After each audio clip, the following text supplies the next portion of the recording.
I am Oliver, 34 years old, and I spent my entire life as the designated garbage disposal for my family emotional baggage. The punchline of their jokes, the boring numbers guy they kept around only when they needed a leak fixed or a bill paid. Last Christmas Eve, I stood in the freezing foyer of my childhood home in Connecticut, staring at a hastily scribbled note that finally snapped the last thread of my loyalty.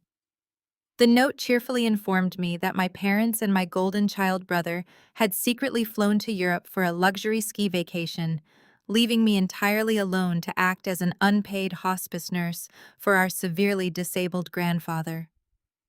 They told me not to ruin their trip with my negative energy. I just folded the paper, looked at my seemingly catatonic grandfather, and prepared to unleash a financial avalanche that would leave them homeless and facing federal charges by New Year's Day. Before I continue this story, let me know where you are watching from in the comments below. Hit like and subscribe if you have ever had to stand up to toxic relatives who treated you like a second-class citizen. The silence in the sprawling Connecticut mansion was absolute and suffocating. It was 6 in the evening on Christmas Eve. Snow was falling heavily outside the large bay windows, casting long, cold shadows across the mahogany floors. I had driven 2 hours through a blizzard to get here, expecting the usual chaotic family dinner where I would be ignored or mocked. Instead, I found an empty house. In the center of the dimly lit living room sat my 82-year-old grandfather, Harrison.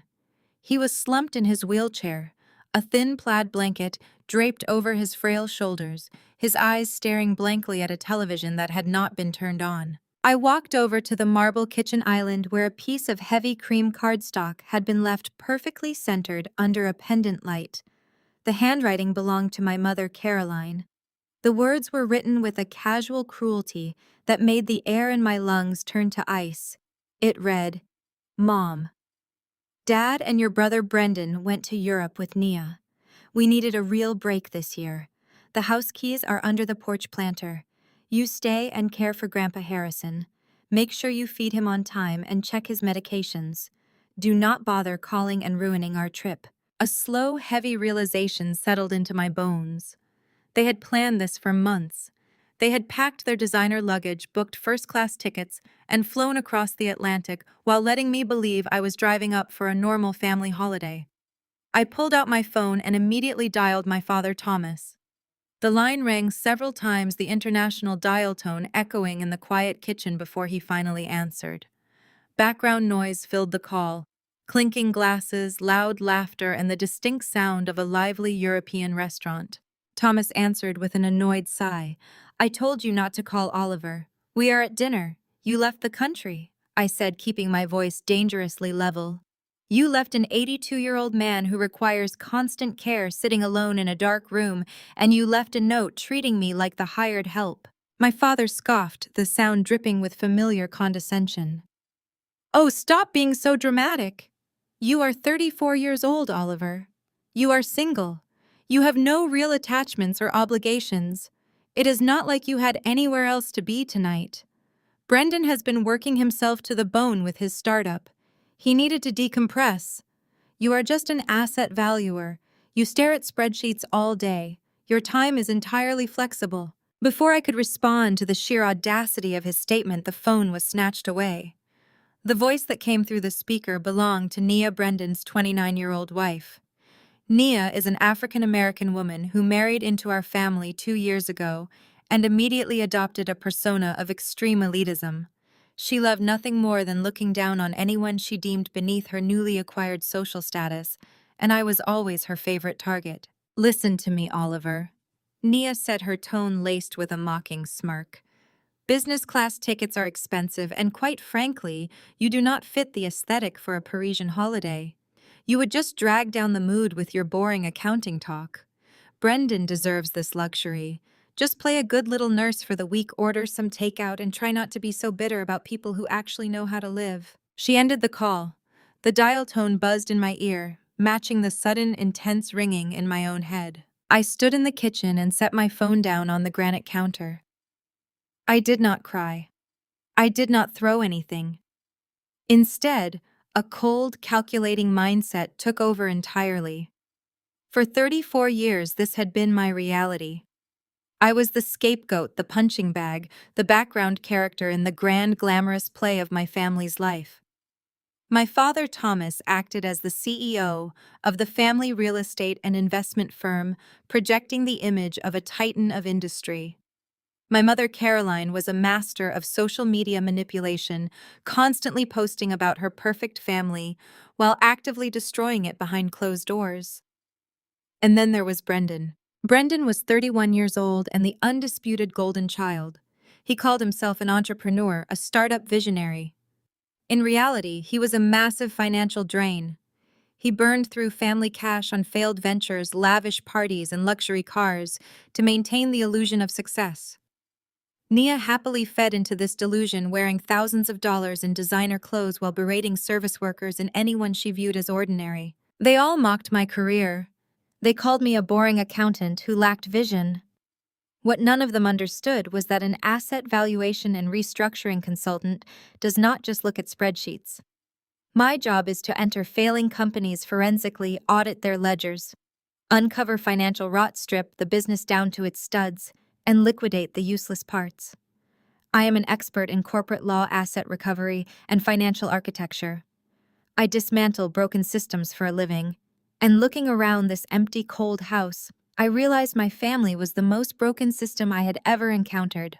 The psychological toll of being the family's scapegoat had finally peaked. I felt absolutely nothing for them anymore.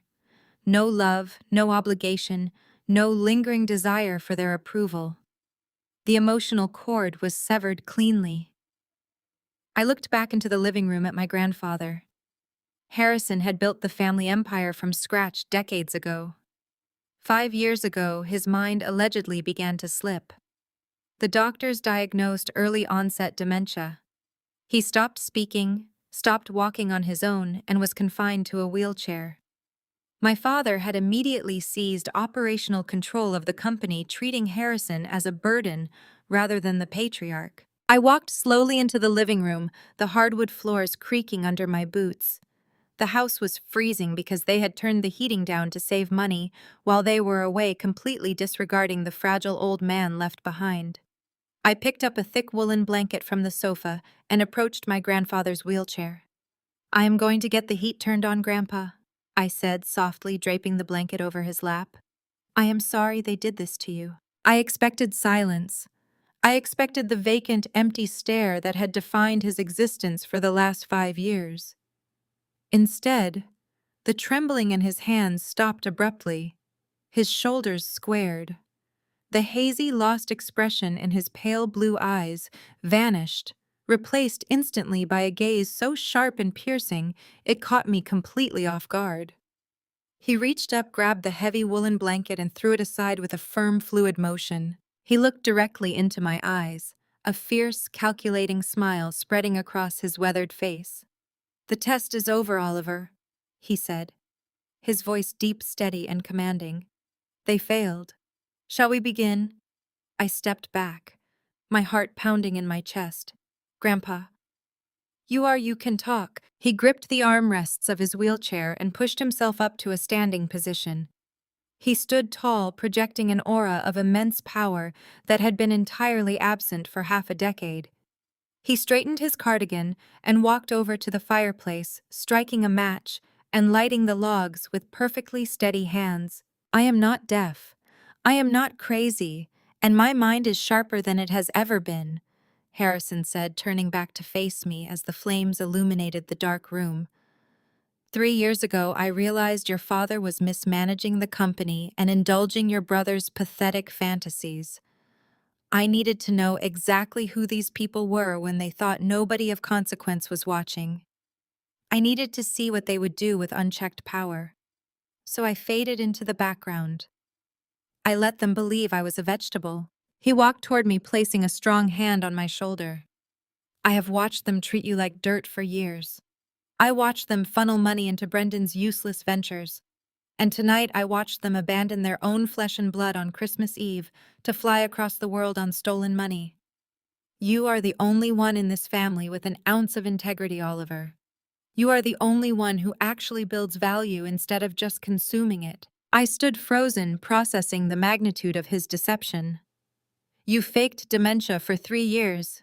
I had to know the truth. Harrison said, his tone resolute. And now I do. Thomas thinks he owns this empire. Caroline thinks her status is untouchable. Brendan and that wife of his think they are royalty. But they are building their castles on a foundation of sand, and I hold the deed to the beach. He walked over to a large oil portrait of my grandmother hanging on the far wall. He reached behind the heavy gilded frame, triggered a hidden latch, and swung the painting outward to reveal a large steel wall safe. He quickly punched in a code, the heavy bolt sliding back with a solid metallic clank. "I am a patient man, Oliver," my grandfather said, pulling out stacks of thick legal folders bound in heavy twine. But my patience expired the moment that front door closed behind them today. It is time to dismantle the illusion. It is time to take back everything. I looked at the legal documents, then looked at the man who had built our family's wealth. The anger that had been simmering inside me for 34 years crystallized into cold, focused determination. My professional expertise and my grandfather's hidden power were about to collide. I pulled out a chair at the large dining table and gestured for him to set the documents down. "Show me the ledgers," I said, pulling a pen from my pocket. "Let us burn it all down." The heavy twine fell away from the first leather-bound folder. My grandfather slid a stack of banking ledgers across the polished mahogany of the dining table. I looked down at the top page, and the sheer audacity of the numbers staring back at me forced a harsh, humorless laugh from my chest. There it was, printed in stark black and white. A recurring monthly transfer of $40,000 labeled as Brendan Tech Seed Capital. Seeing that line item was the key unlocking a vault of resentment I had carefully managed for 3 decades. Sitting in that freezing house, staring at the financial proof of my family's delusion, my mind detached from any lingering emotional connection and shifted completely into the cold, clinical framework of my profession. For 34 years, the dynamic in our household had been dictated by a rigid, unspoken caste system. Brendan was the golden child, the chosen heir, who could do no wrong, while I was the designated failure, the scapegoat, who could never do anything right. If Brendan broke a window, I was blamed for leaving the baseball in the yard. When Brendan totaled his brand new sports car at 19 after a drunken party, my parents quietly bought him a replacement and grounded me for not driving him home. They crafted a narrative that Brendan was a misunderstood genius, a creative soul whose frequent mistakes were simply the growing pains of a visionary. I was painted as the dull, plodding older brother, useful only when a mess needed cleaning up or a tedious chore required attention. This toxic mythology extended directly into how they viewed our respective careers. My parents loved to tell their country club friends that Brendan was a tech entrepreneur revolutionizing the digital landscape. The reality was vastly different. Brendan was a faux entrepreneur, a startup bro who spent his days attending networking brunches, wearing expensive turtlenecks, and pitching vaporware applications that never actually materialized into functioning products. He had no coding skills, no business acumen, and no actual clients. His entire operation was a vanity project designed to maintain a lifestyle of superficial charisma. And as the ledgers in front of me proved, that lifestyle was entirely funded by draining the family company's operational capital. He was burning through cash at an astonishing rate, leasing luxury penthouses and booking private flights, all while playing the role of a successful CEO on social media. In sharp contrast, my family treated my career with blatant condescension. To them, I was just a boring accountant crunching numbers in a cubicle. They had absolutely no idea what an asset valuation and restructuring consultant actually does, nor did they care to ask. They did not know that my firm is hired by major private equity groups to audit failing corporations. They did not know that my signature alone dictates whether a company is salvaged or liquidated. More importantly, they were entirely oblivious to the financial reality of my profession. My career is highly lucrative. I earn a 7-figure salary, invest aggressively, and manage a personal portfolio that dwarfs my parents' combined liquid assets. But because I drive a practical sedan, wear tailored but understated suits, and refused to flaunt my wealth on the internet. They simply assumed I was struggling. They mistook my financial discipline for poverty and my quiet confidence for mediocrity. As I flipped through the next page of the ledger, noting a massive wire transfer to Nia's personal account labeled as marketing expenses, the psychological toll of the past 3 decades settled over me. Living as the family scapegoat requires enduring a constant suffocating barrage of gaslighting. Every achievement I ever earned was minimized or completely ignored. I remembered graduating at the top of my university class. My parents left the ceremony early because Brendan had scored tickets to a basketball game. When I bought my first investment property, my mother asked why I could not just rent a nice apartment like Brendan did, completely missing the fact that Brendan was renting with her money. They had spent my entire life systematically trying to convince me that my reality was wrong and their delusion was right.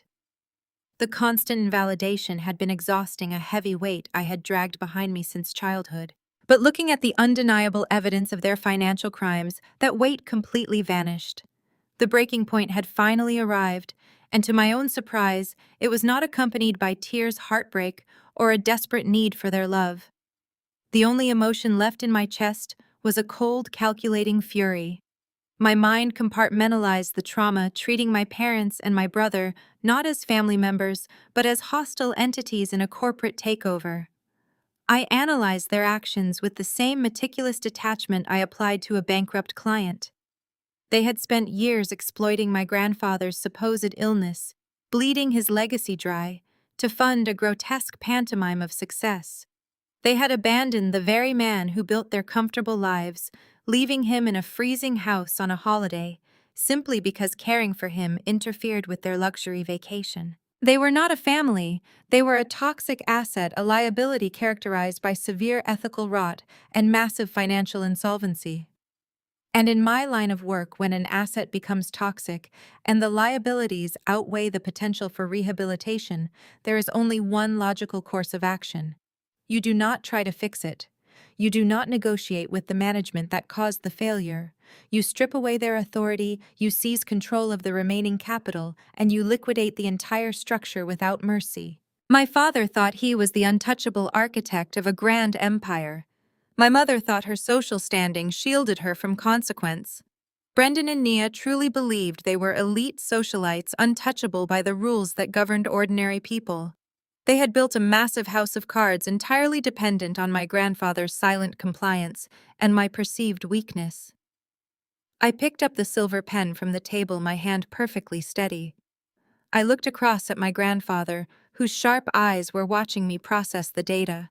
He saw the shift in my posture, the complete absence of the hesitant, accommodating grandson they had left behind. The scapegoat had died the moment I read their careless note in the kitchen. The man sitting at the dining table was the restructuring consultant, and the audit of the Harrison family had officially begun. Harrison reached across the mahogany table and closed the leather-bound ledger. He looked at my rigid posture. He knew I had crossed the threshold, but we needed to establish the exact parameters of the war we were about to wage. "Leave the numbers for a moment, Oliver," my grandfather instructed, his voice resonant.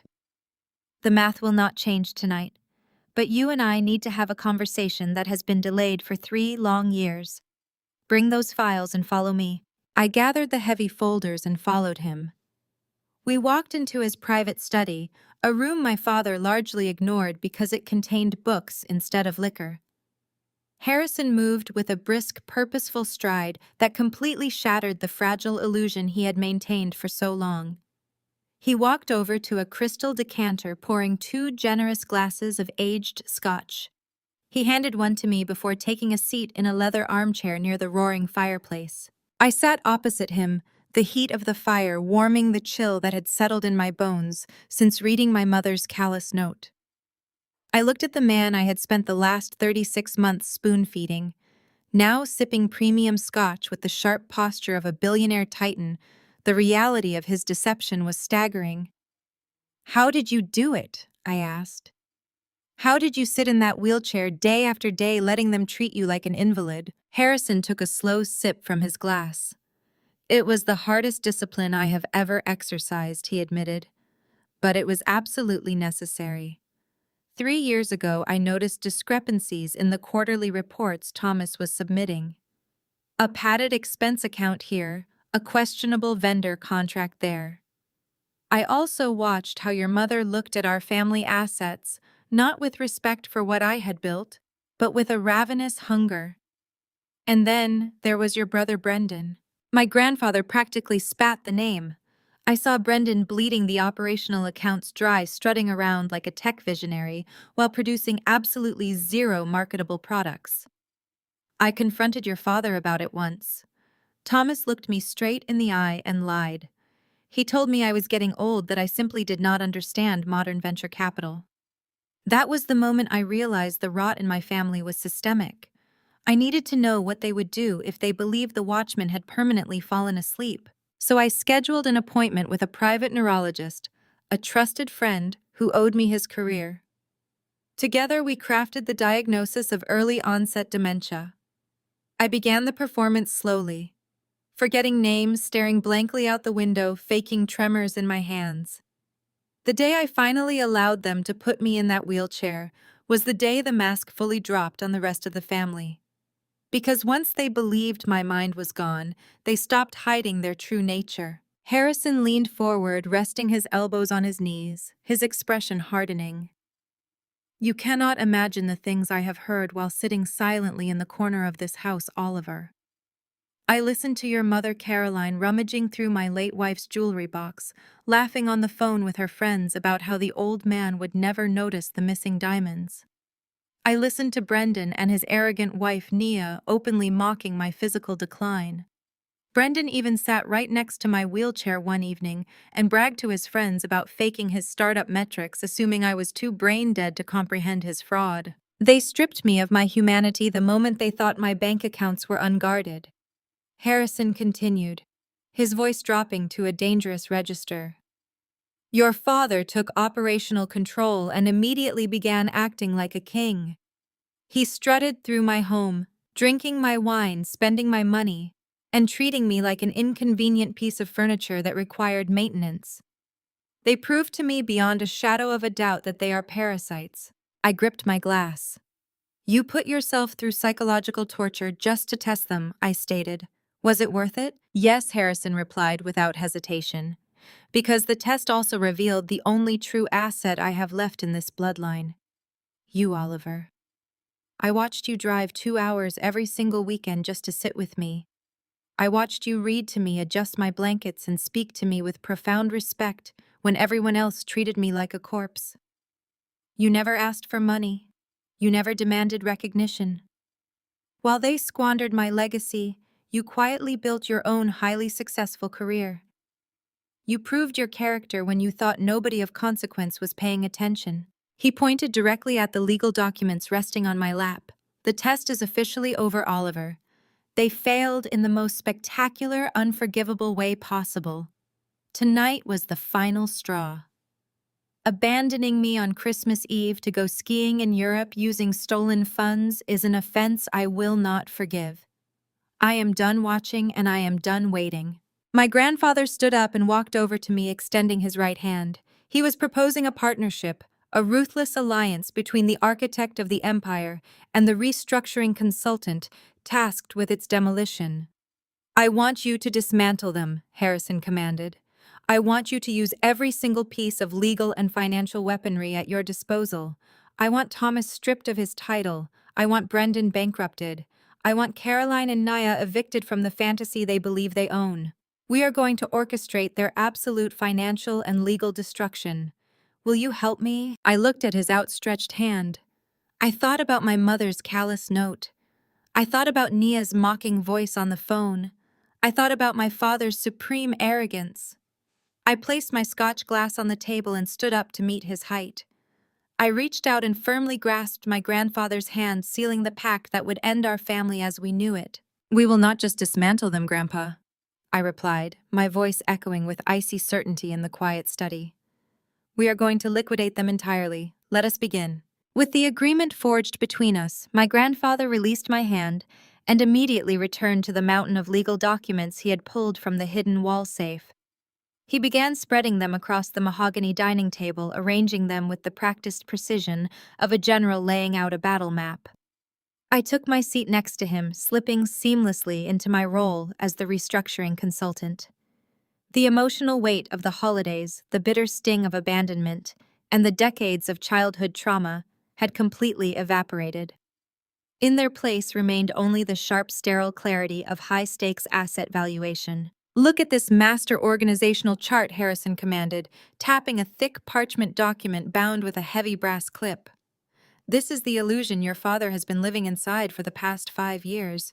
This is the kingdom Thomas believes he rules." I pulled the document closer and studied the intricate web of corporate entities, limited liability companies, and holding groups that made up our family empire. On the surface, the architecture looked exactly as my father had always boasted at his extravagant dinner parties. The primary holding company, which controlled over $500 million in commercial real estate across the eastern seaboard, listed Thomas as the majority shareholder with an 80% equity stake. Beneath that main corporate umbrella sat dozens of subsidiary branches, property management firms, and venture capital seed funds. The paperwork also explicitly listed my parents as the sole owners of the sprawling Connecticut mansion we were currently sitting in. According to this ledger, Thomas is untouchable. I observed analyzing the signatures and the corporate seals. He has total operational authority, a massive controlling interest in the primary portfolio, and unchecked power to liquidate subsidiary assets. He essentially holds the keys to the entire kingdom. It explains why he felt confident enough to mock me on the phone today. In his mind, he is a self-made titan. Harrison let out a sharp, mocking laugh that echoed off the high ceiling of the study. "Exactly," my grandfather replied, in his mind. But Thomas has always suffered from a fatal flaw in business. He only reads the top page of any contract, and he confuses operational privilege with absolute ownership. Now look at the second document in that stack, the one sealed with red wax. I reached for the specified folder. As I broke the seal and opened the heavy cover, my eyes scanned the complex legal jargon. Within seconds, my professional training kicked in, and the true brilliance of my grandfather's financial architecture revealed itself. I was not looking at a standard corporate charter. I was looking at the establishing documents for an irrevocable, highly compartmentalized blind trust. Harrison leaned back in his leather chair, watching my realization unfold. When I stepped down from day-to-day operations 5 years ago and feigned my mental decline, I did not just hand Thomas the keys to the empire. He explained, his voice vibrating with absolute authority. I transferred every single share, every property deed, every liquid asset, and every subsidiary company into the Harrison Master Trust.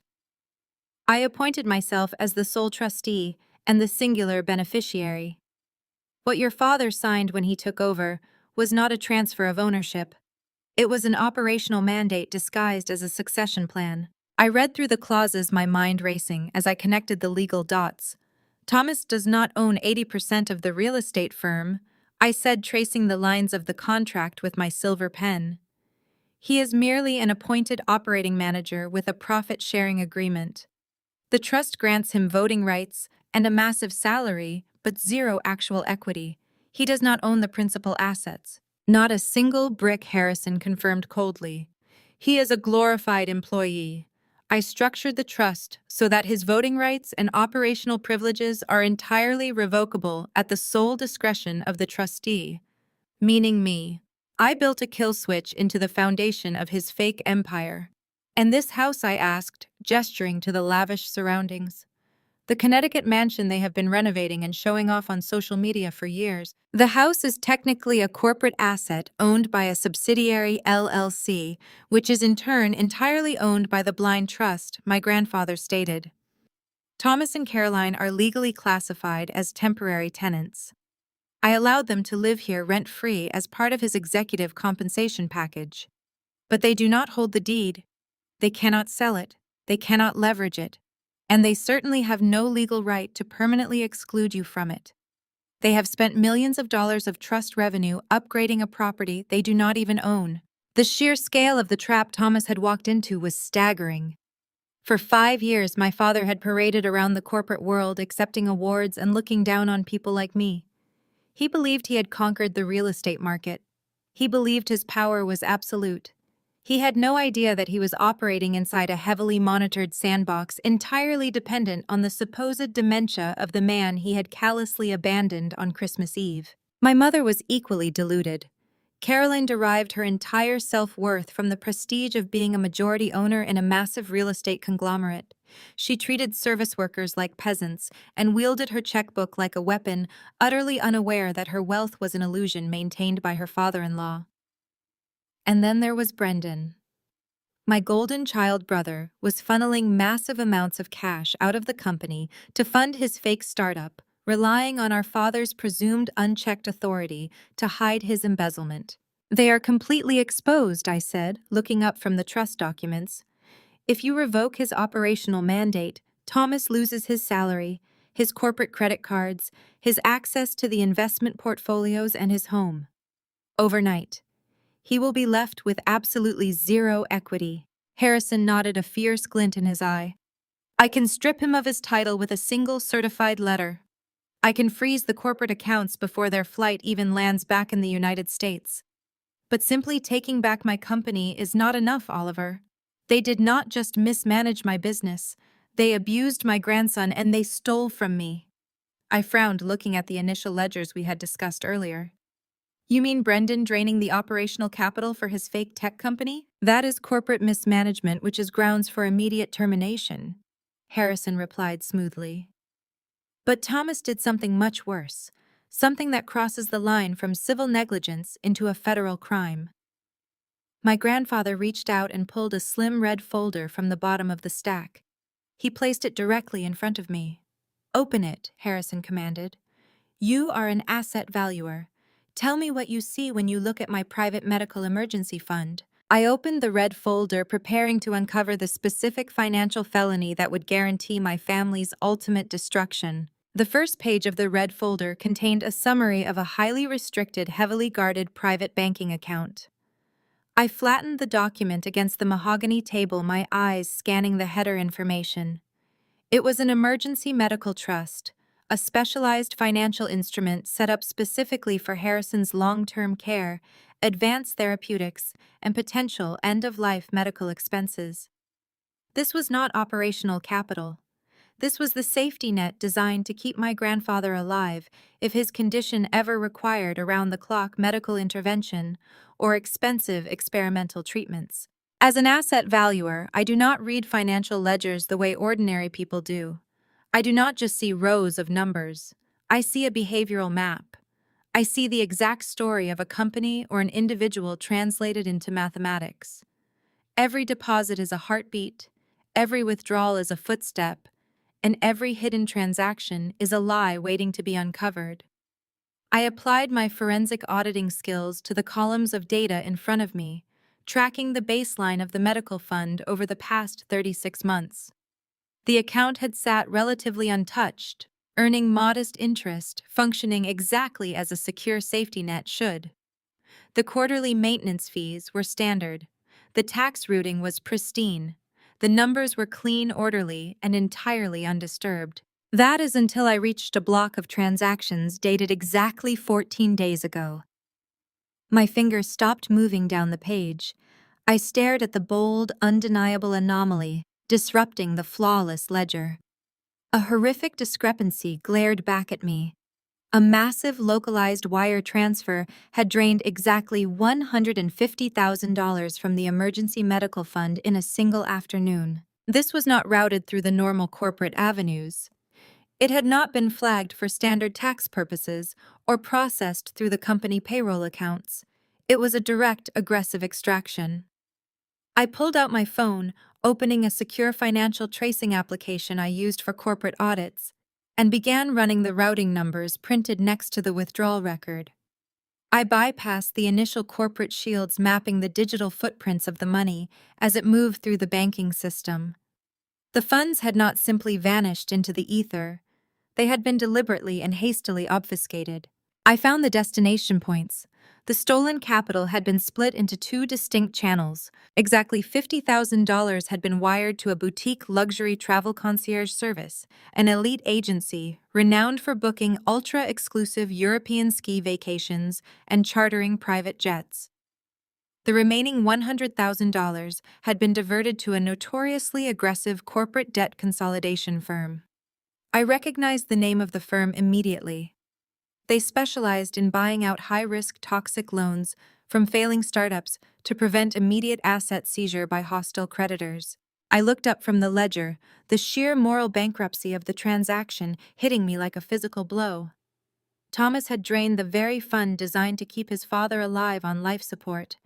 He had stolen $150,000 to buy first-class tickets to the Swiss Alps and to bail out his golden child from total financial ruin. Brendan had clearly defaulted on massive loans, and his creditors had come knocking. Instead of letting Brendan face the consequences of his fake entrepreneurial lifestyle, my father had robbed a disabled old man to cover the debt. I slid the ledger toward my grandfather. "He took the money from your life support fund?" I stated, my voice devoid of any emotion. "He paid off Brendan's immediate corporate debts and bought their tickets to Gstaad." Harrison looked at the numbers, his jaw clenching tightly. "I anticipated greed," he said, his voice a low, dangerous rumble. "I anticipated him mismanaging the real estate portfolio. I did not anticipate that he would actively steal the money reserved for my physical survival." "But how did he move the money?" I asked, leaning closer to the documents. "You said he only had operational authority over the real estate holding company. He had absolutely zero authorization to access this specific medical trust. The bank requires dual authorization or the explicit verified signature of the primary trustee to release a sum this large." Harrison reached into the red folder and pulled out a plastic evidence sleeve containing physical copies of the banking withdrawal slips. He placed the sleeve directly in front of me. "Look at the authorization line, Oliver." I examined the high-resolution copy of the bank slip. There on the bottom right corner was my grandfather's signature. But as I leaned in, my professional training caught the microscopic discrepancies. The ink pressure was uneven. The cursive was shaky, hesitant, and deliberately exaggerated. It was an incredibly meticulous forgery, specifically designed to mimic the trembling handwriting of an 82-year-old man suffering from advanced stage dementia. Thomas had practiced this. He had carefully replicated the exact deterioration of his father's motor skills to bypass the banking security protocols. "You did not sign this," I said, looking up at him. "I have not held a pen in the presence of your father or the bank managers in 3 years," Harrison confirmed coldly. "He walked into that bank, presented himself as my medical proxy, and handed them a forged document to steal my lifeline." I sat back in my chair, the complete picture of our counterattack finally taking shape. The corporate mismanagement was one thing. Stripping Thomas of his CEO title and evicting them from the mansion were civil actions. But this document changed the entire landscape of the war. "Grandpa," he said, tapping the forged signature with my pen, "this is no longer a family dispute. This is not just a greedy son misusing corporate real estate funds. This is a severe, undeniable federal crime." I outlined the exact legal statutes, my restructuring background giving me intimate knowledge of corporate criminal liability. Thomas had committed wire fraud by moving stolen funds across international borders to pay for the European vacation. He had committed felony embezzlement by draining a protected trust. Above all, he had committed felony forgery and elder financial abuse. The penalties for these crimes were not a slap on the wrist or a fine. The penalties were years inside a federal penitentiary. By faking your signature to steal $150,000. "Thomas has handed us the exact weapon we need to destroy him," I explained, my tone entirely clinical. "If we take this to a civil court, he will fight us for years using company money to pay his legal fees. But if we take this directly to the authorities with my forensic audit attached, the police will be waiting for him the moment he steps off that plane." Harrison stared at the forged signature, his eyes burning with an intense, unforgiving light. He had spent his entire life building an empire only to watch his own son try to tear it down through deceit and theft. The betrayal was absolute, severing any remaining ties of blood or affection. "Then we do not negotiate," Harrison commanded, his voice sharp as broken glass. "We do not warn them. We prepare the evidence, we draft the legal filings, and we lock the trap." Thomas thought he was stealing from a dying man. "Let us show him what happens when the dead wake up." I nodded, pulling my laptop from my bag. The audit was complete. The felony was established. It was time to start dismantling their world. I opened the secure auditing software on my laptop, the blue light of the screen reflecting off the polished mahogany table. My grandfather poured himself another small measure of scotch, watching silently as my fingers flew across the keyboard.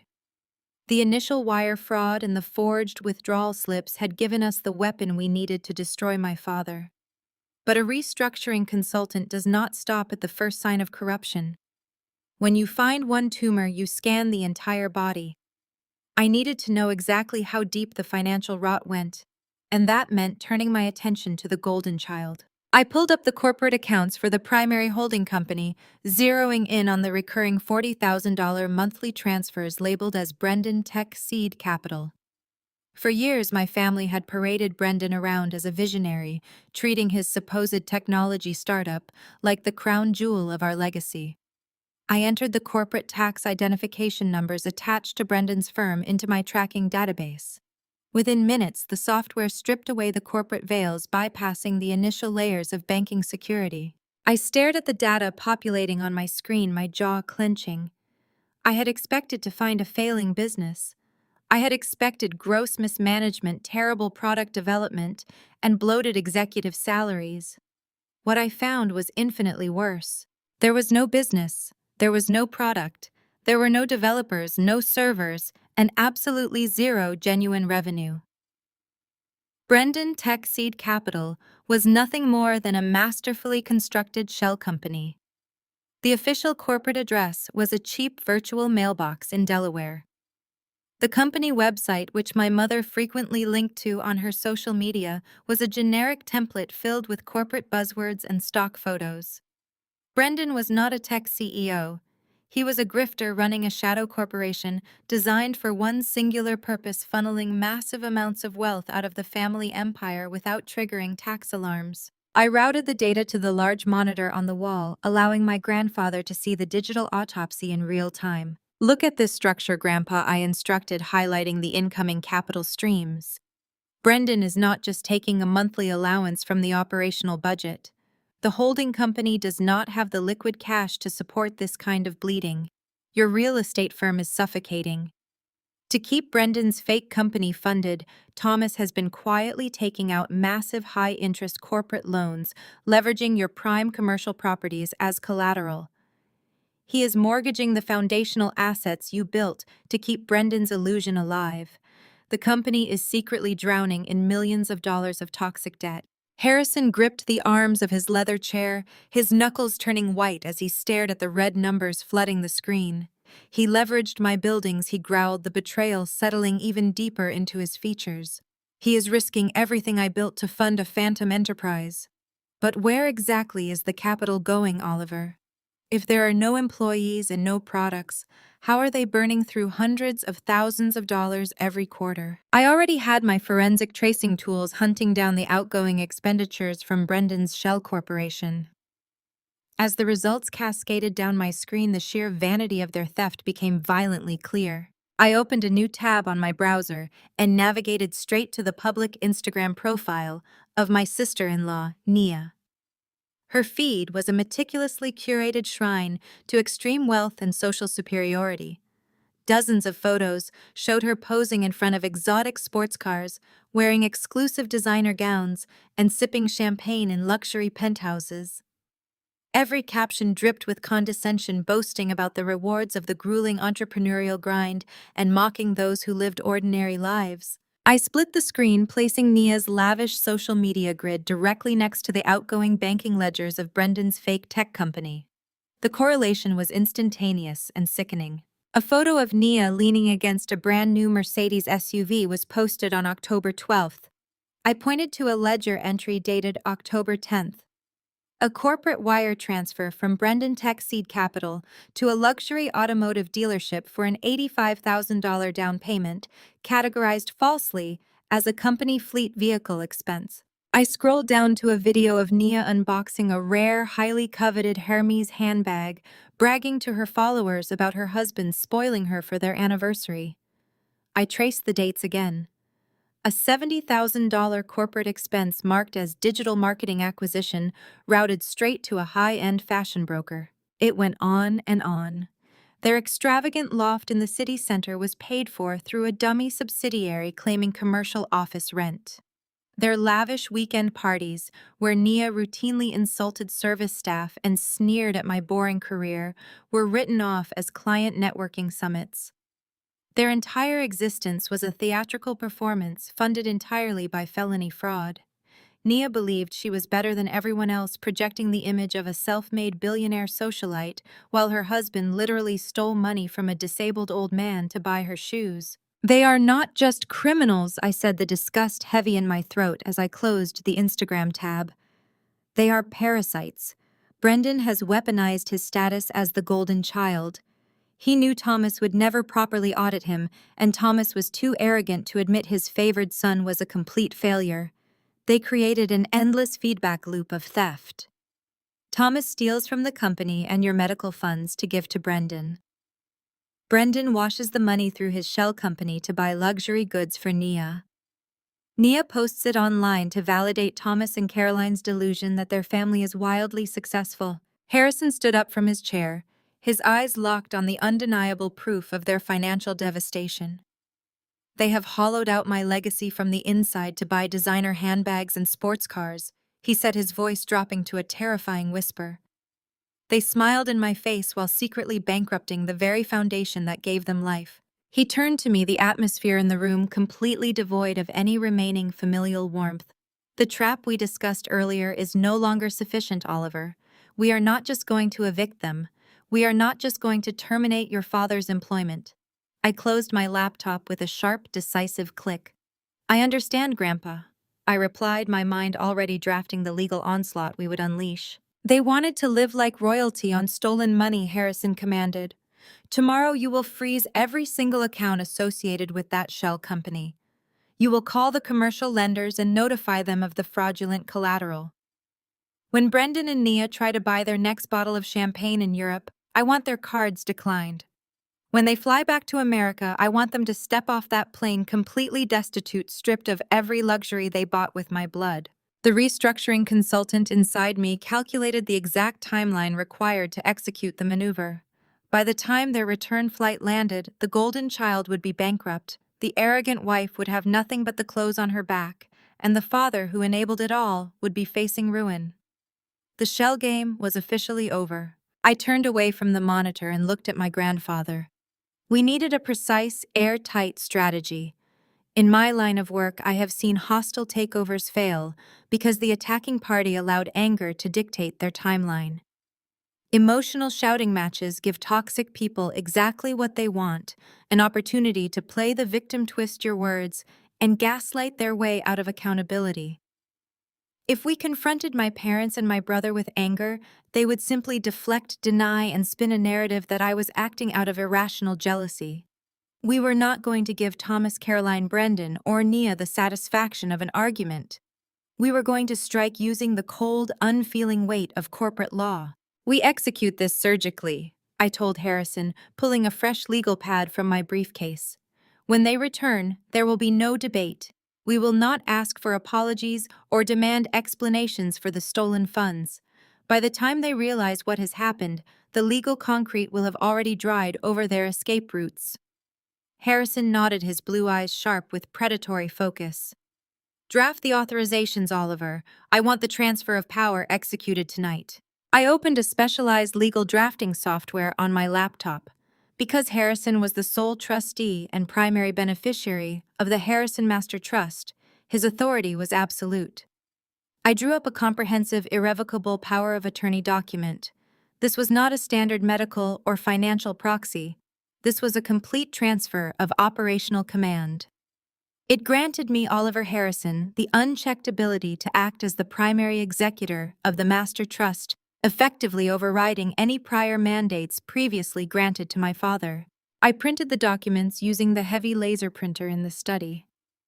Harrison read through the clauses with the speed and comprehension of a man who had spent 60 years dominating boardrooms.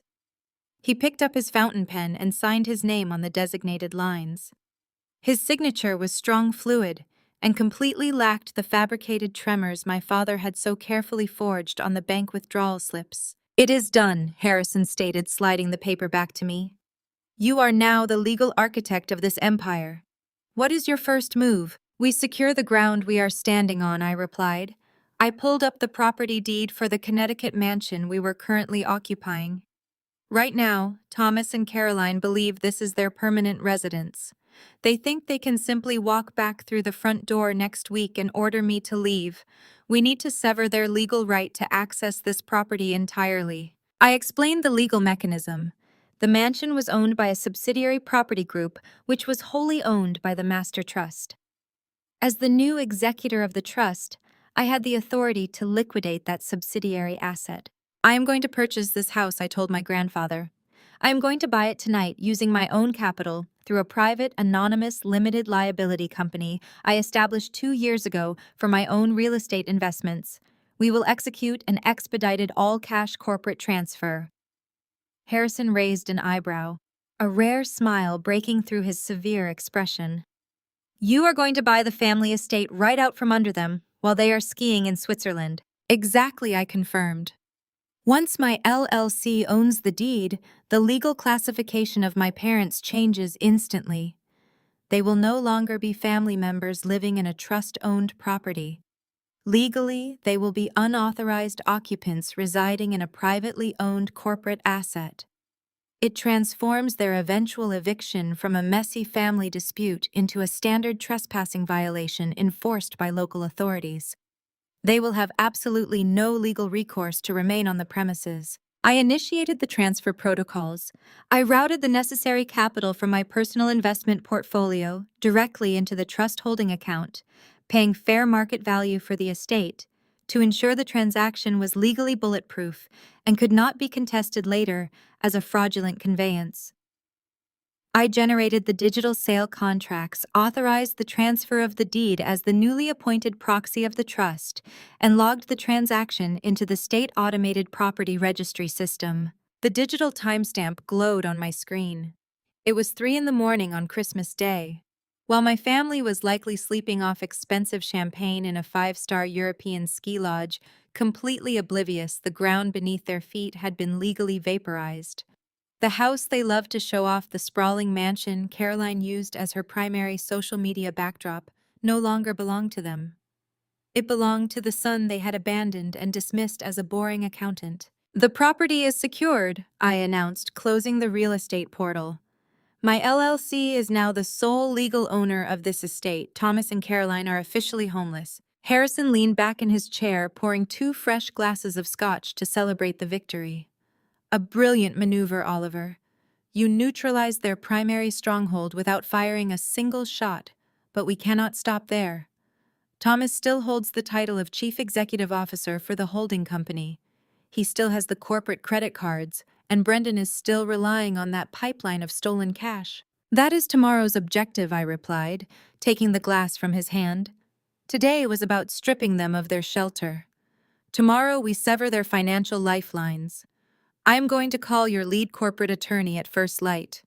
We will draft the termination papers for Thomas and freeze every single corporate account associated with his name and Brendan's shell company." We sat in the quiet study, the fire popping softly in the hearth. The blizzard raged outside, burying the Connecticut landscape under a thick layer of ice and snow. Inside, the atmosphere was equally cold. I looked at the signed power of attorney documents and the digital confirmation of the house sale. The trap was set. The steel jaws of corporate law were wide open, waiting for my family to blindly step inside. I had spent my entire life trying to earn a place at their table, enduring their endless criticisms and absorbing their toxic gaslighting. They had demanded I play the role of the obedient, invisible servant so they could shine. They had told me to stay behind and play a good little nurse. I was fulfilling their request exactly as they had asked. I was taking care of my grandfather, and I was cleaning up the mess they had left behind. They just had no idea that cleaning up the mess meant erasing their existence from the family ledger completely. The morning of December 26th broke with a blinding winter sun glaring off the snow-covered Connecticut estate. Inside the study, the atmosphere was a stark contrast to the holiday season. The room had been transformed into a corporate war room. My grandfather and I sat across the long mahogany table from Richard Vance, the lead corporate attorney for the Harrison Master Trust, and two of his senior partners. I had called them at dawn. When Richard heard my grandfather's voice clear and commanding on the speakerphone, he had dropped his holiday plans and driven straight to the mansion.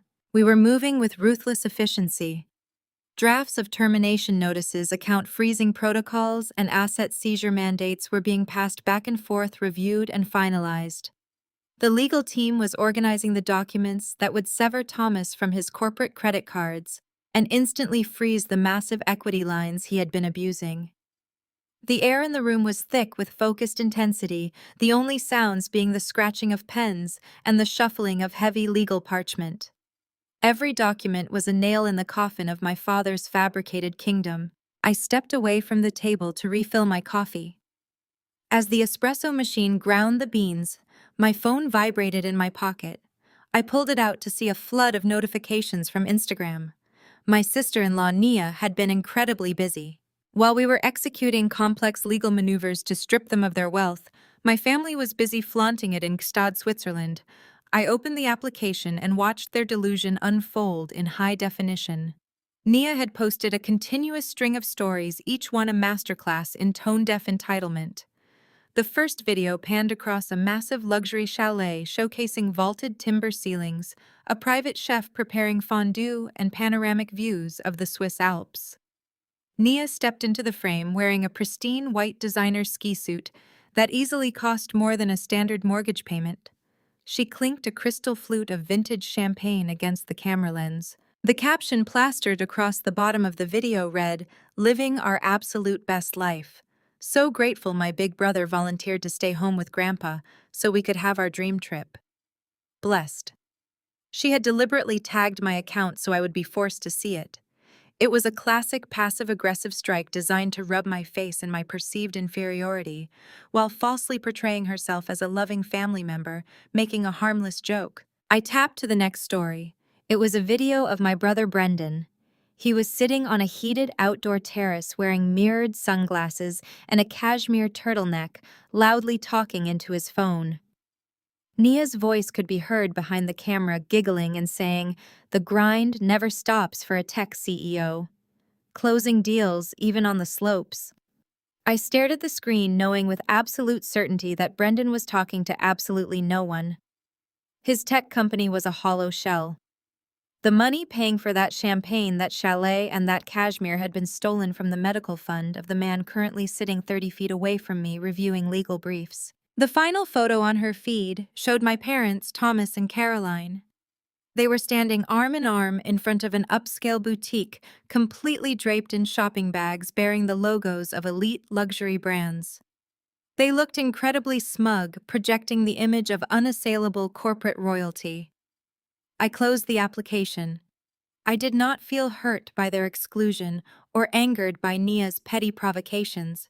I simply saw four massive financial liabilities accelerating their own destruction. I opened my text messages and navigated to the family group chat, which my mother had pretentiously named the Harrison Empire.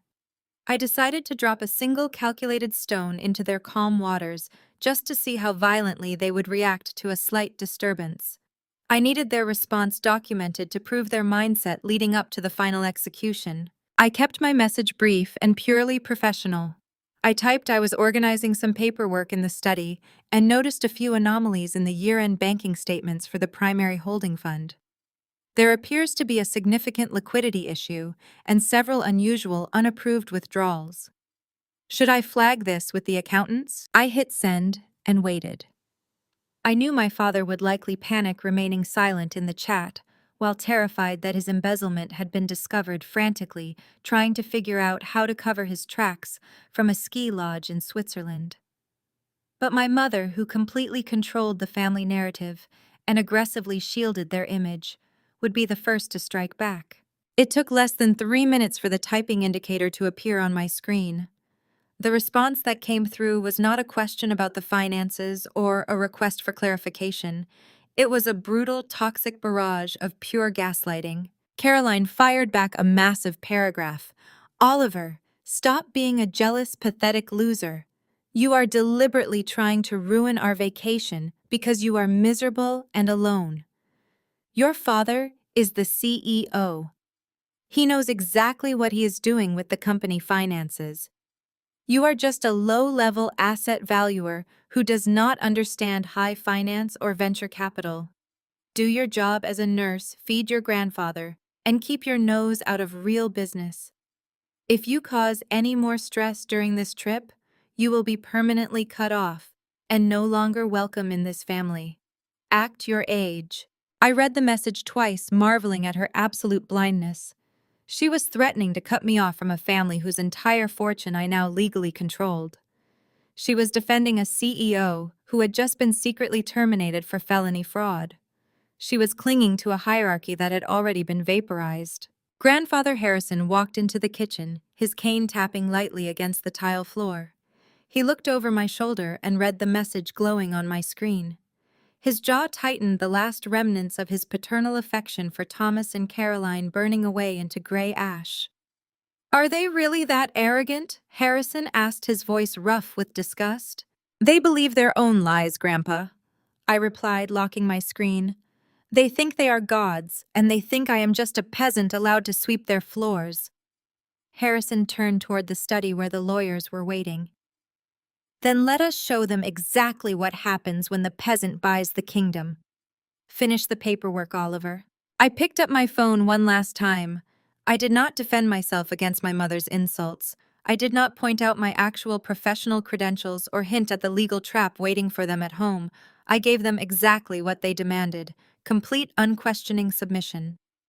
I typed a single final word into the family group chat. "Understood." I slipped the phone into my pocket, walked back into the war room, and sat down at the head of the mahogany table.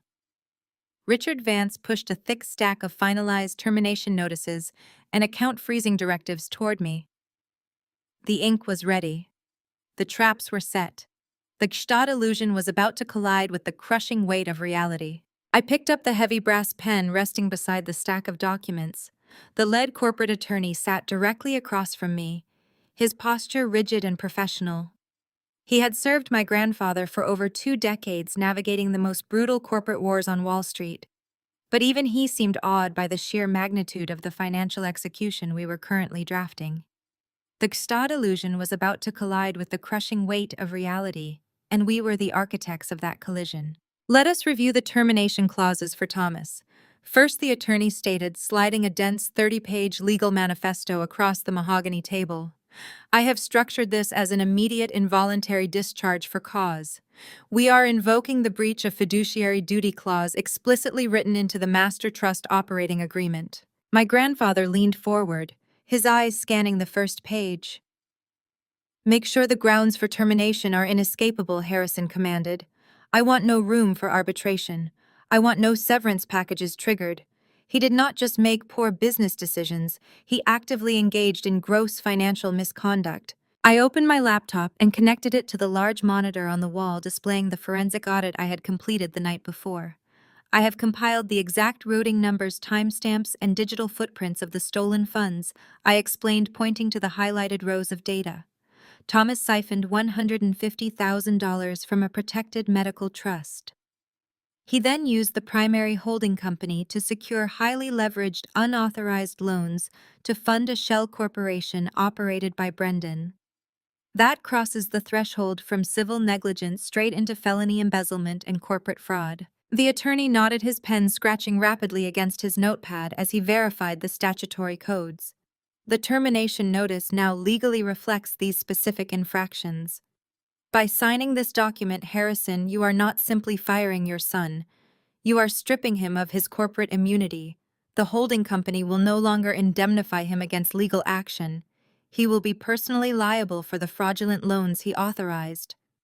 Furthermore, this document instantly revokes his access to all corporate banking portals, invalidates his signature on all company accounts, and terminates his authority to act as an agent of the trust. "Hand it to me," Harrison said, his voice entirely devoid of hesitation. The attorney pushed the finalized termination notice across the table. My grandfather took the brass pen from my hand. He did not pause. He did not let sentimental weakness cloud his judgment. He pressed the pen to the heavy parchment and signed his name with aggressive fluid strokes. The signature was a legally binding execution order. In that split second, Thomas went from believing he was the untouchable chief executive of a billion-dollar real estate empire to becoming an unemployed, heavily indebted liability facing imminent federal prosecution. "That handles the corporate side," I said, sliding the signed termination notice into a secure evidence folder. "Now we address the physical ground they are standing on. We need to finalize the real estate transfer for this property." I pulled out a separate stack of documents I had prepared.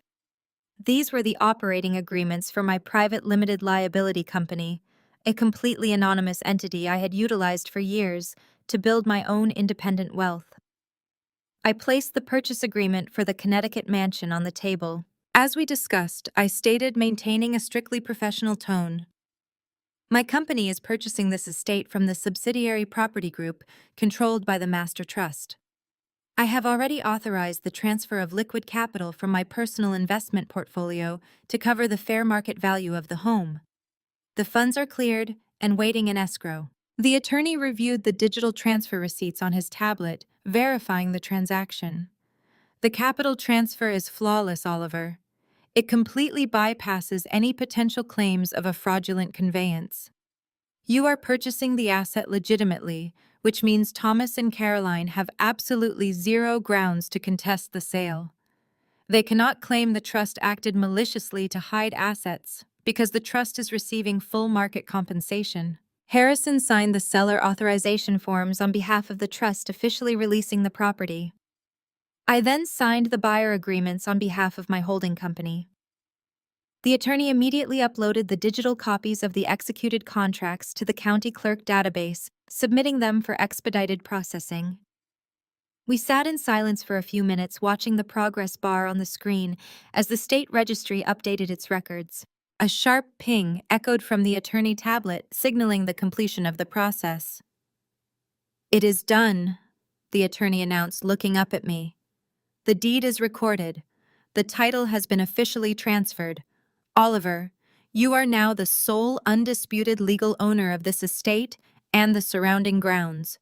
I looked around the expansive study, taking in the dark wood paneling, the towering bookshelves, and the heavy velvet curtains framing the snow-covered windows. For my entire life, this house had been a fortress of anxiety.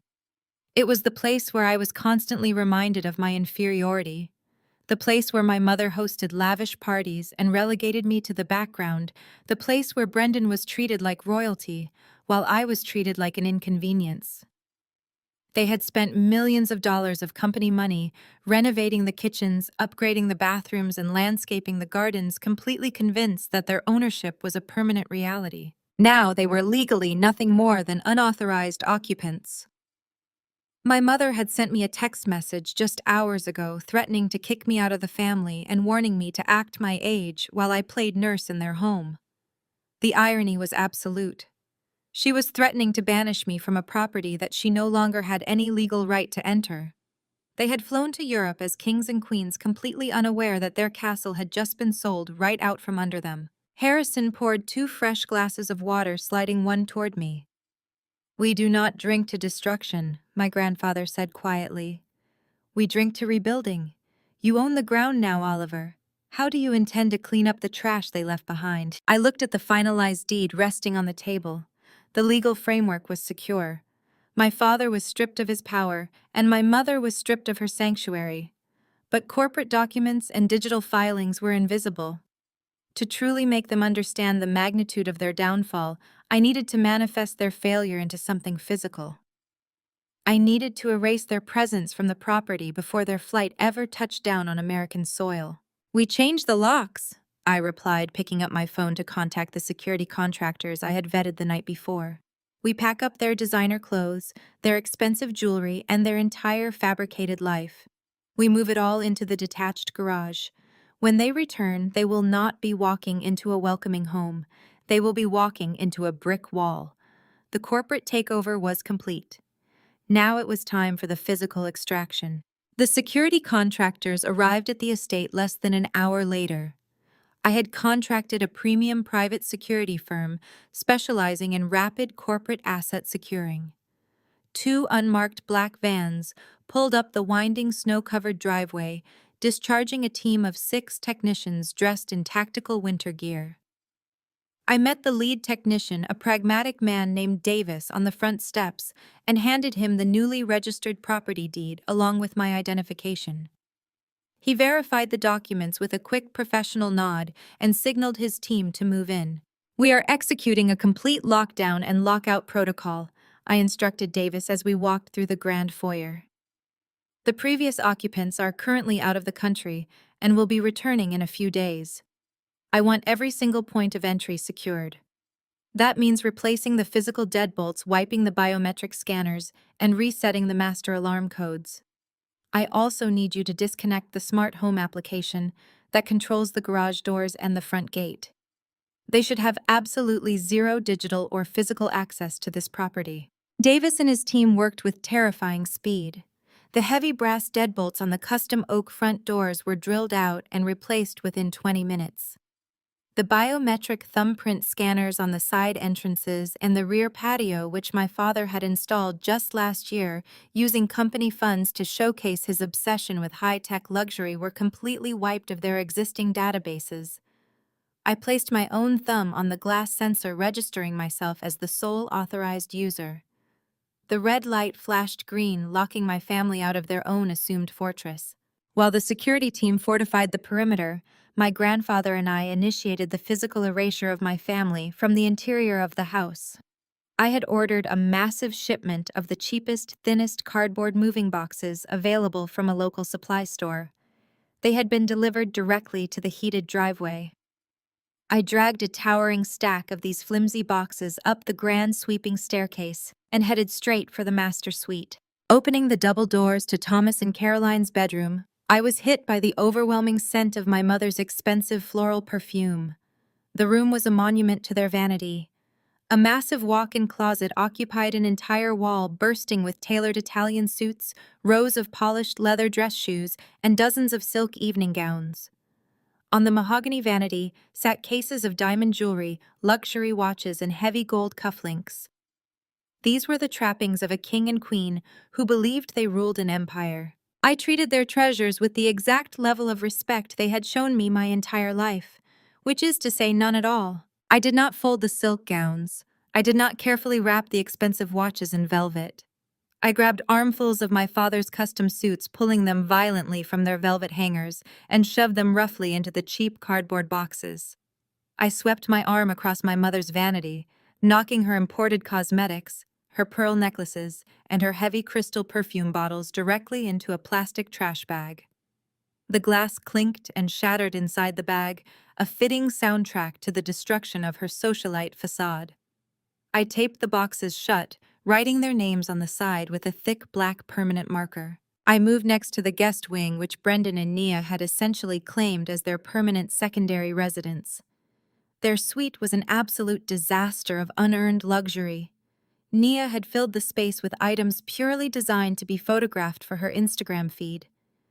There were stacks of bright orange designer boxes, racks of limited edition sneakers Brendan had bought with stolen medical funds, and piles of cashmere throws. The sheer volume of items purchased with my grandfather's stolen money fueled my pace. I grabbed Nia's prized designer handbags, tossing them to the bottom of a box, and piled Brendan's expensive sneakers right on top of them, crushing the delicate leather. I threw their cashmere sweaters in with their bathroom toiletries. I did not care if lotions leaked onto their silk scarves. They had stripped my grandfather of his dignity, and I was stripping them of their comfort. Box after box, I systematically erased them from the house. There were no sentimental pauses. I felt absolutely no guilt pulling down the framed family portraits that my mother had carefully curated to exclude me. I tossed the silver picture frames into the cardboard bins, replacing their grinning, arrogant faces with blank wall space. It took 6 grueling hours. By late afternoon, the grand hallway of the second floor was lined with dozens of taped boxes and heavy black trash bags. I hired a local moving crew to carry the heavy load downstairs. I directed them to bypass the heated garage attached to the main house. Instead, I had them transport every single box to the old detached storage shed at the far edge of the property line. The storage shed was uninsulated, freezing, and damp. The movers stacked the flimsy cardboard boxes haphazardly on the cold concrete floor.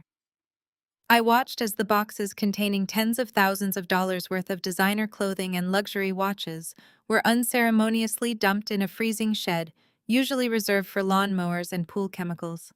I pulled the heavy rolling door shut and snapped a thick steel padlock onto the latch. I walked back to the main house as the winter sun began to dip below the tree line. The security contractors had finished their work and departed. My grandfather was sitting by the fire in the living room, a cup of tea in his hands. He looked up as I entered the foyer. The house felt entirely different. The oppressive, heavy atmosphere of judgment and vanity had been completely stripped away. It smelled like fresh pine and wood smoke instead of overwhelming perfume. The walls were bare, the closets were empty, the physical space was finally clean. "They are gone," I reported to my grandfather, taking a seat opposite him by the hearth. "Every lock is changed, the alarm is set. Their belongings are freezing in the storage shed. If they manage to make it up the driveway when they return, they will not be able to take a single step inside this house." Harrison nodded, setting his teacup down on the saucer with a quiet click. "You have secured the castle, Oliver. The ground is ours. But Thomas still has the company credit cards in his wallet in Switzerland. Brendan still has access to the shell company accounts. Nia still believes she has unlimited funds to spend on room service."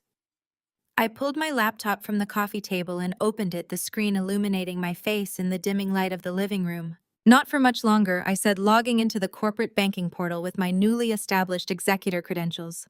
"The physical extraction is complete. It is time to freeze them out of the financial system completely. Let us see how much they enjoy their luxury vacation when every card they swipe gets declined." I dialed the direct line for the Executive Wealth Management Division of our primary bank. Because the hour was late, the call routed to their global 24-hour priority desk. I placed the phone on speaker, allowing my grandfather to listen as the representative answered. I identified myself as the newly appointed executor of the Harrison Master Trust and provided my security credentials. The representative asked for a moment to verify the upload of the legal documents I had submitted earlier through their secure portal. The silence in the study was absolute as we waited. A few minutes later, the representative returned to the line, her tone noticeably more deferential. She confirmed that Richard Vance's legal filings were fully recognized. The transfer of power was officially registered within their system. I had absolute control over every liquid asset, credit line, and corporate account attached to the family empire. "I want a hard freeze on all credit instruments issued under the primary holding company." I instructed, my eyes locked on the list of active cards displayed on my monitor.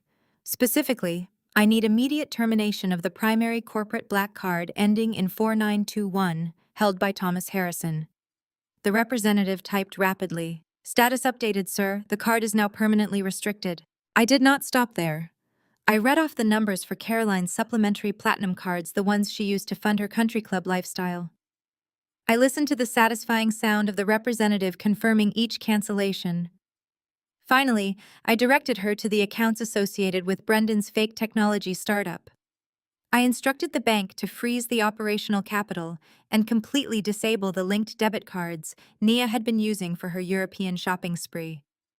I flagged those specific accounts for suspected internal fraud, ensuring that even if Brendan attempted to call the bank, they would refuse to speak with him without my direct authorization. In less than 10 minutes, a financial infrastructure that had taken decades to build was entirely locked down. The digital lifelines keeping my family afloat were severed. They were stranded on another continent with absolutely no access to the Harrison fortune. Thousands of miles away in the snow-covered peaks of Gstaad, Switzerland, the timing of my digital execution could not have been more perfect. The family was seated at a highly exclusive invite-only Alpine restaurant.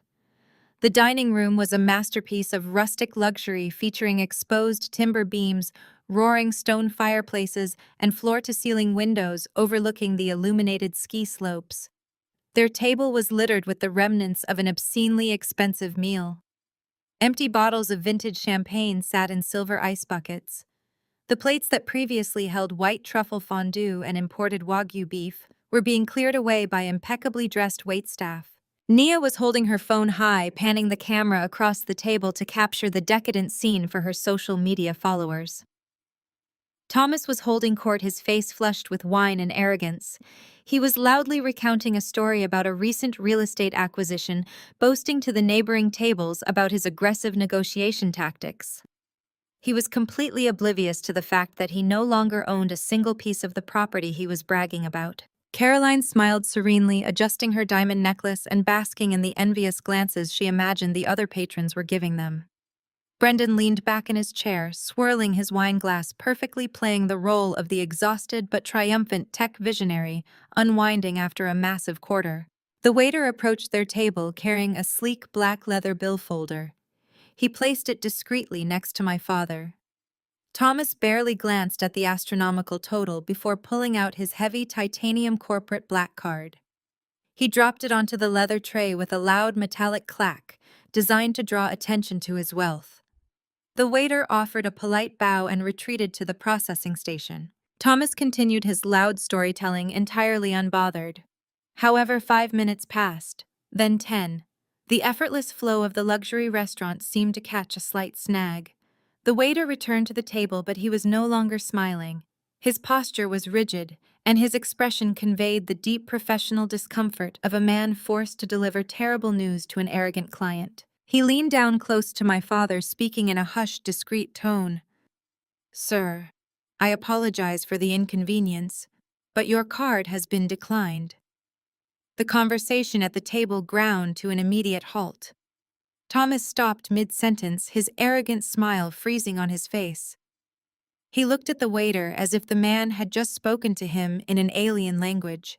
"Declined," Thomas scoffed, his voice carrying across the quiet dining room. "That is a corporate black card. There is no limit on that account. Run it again. Your machine is obviously malfunctioning." "I have run it 3 times, sir," the waiter replied, his voice remaining low but firm. "The terminal is explicitly stating the account is frozen due to unauthorized use. The system actually instructed us to confiscate the card, but I am trying to handle this quietly." The color rushed into my father's face, turning his skin a mottled, angry red. Caroline looked around nervously, noticing that the patrons at the adjacent tables had stopped talking and were now watching their table with intense curiosity. The illusion of their untouchable status was fracturing in real time. "This is an absurd fraud protection trigger," Thomas snapped angrily, pulling his wallet back out. "My bank is overly cautious when we travel. It is a massive inconvenience. I will have my assistant fire whoever manages my account tomorrow morning." He pulled out his personal platinum card, which was directly linked to the same master trust I had just locked down. He shoved it into the waiter's hand. "Try this one." The waiter walked away, returning less than 2 minutes later. He placed the platinum card back on the table. "Declined as well, sir."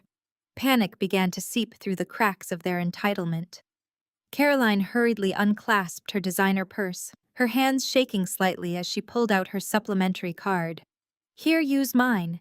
It is on a different routing system." The waiter took her card. He did not even bother walking away. He produced a mobile payment terminal from his apron, inserted the card right at the table, and waited. The screen flashed red. "Declined." Nia let out an exasperated sigh, clearly embarrassed by the public spectacle. "Brendan just used the company card," she demanded. "Let us get out of here before this gets completely humiliating." Brendan pulled out the debit card tied to his fake tech startup, acting like the savior of the evening.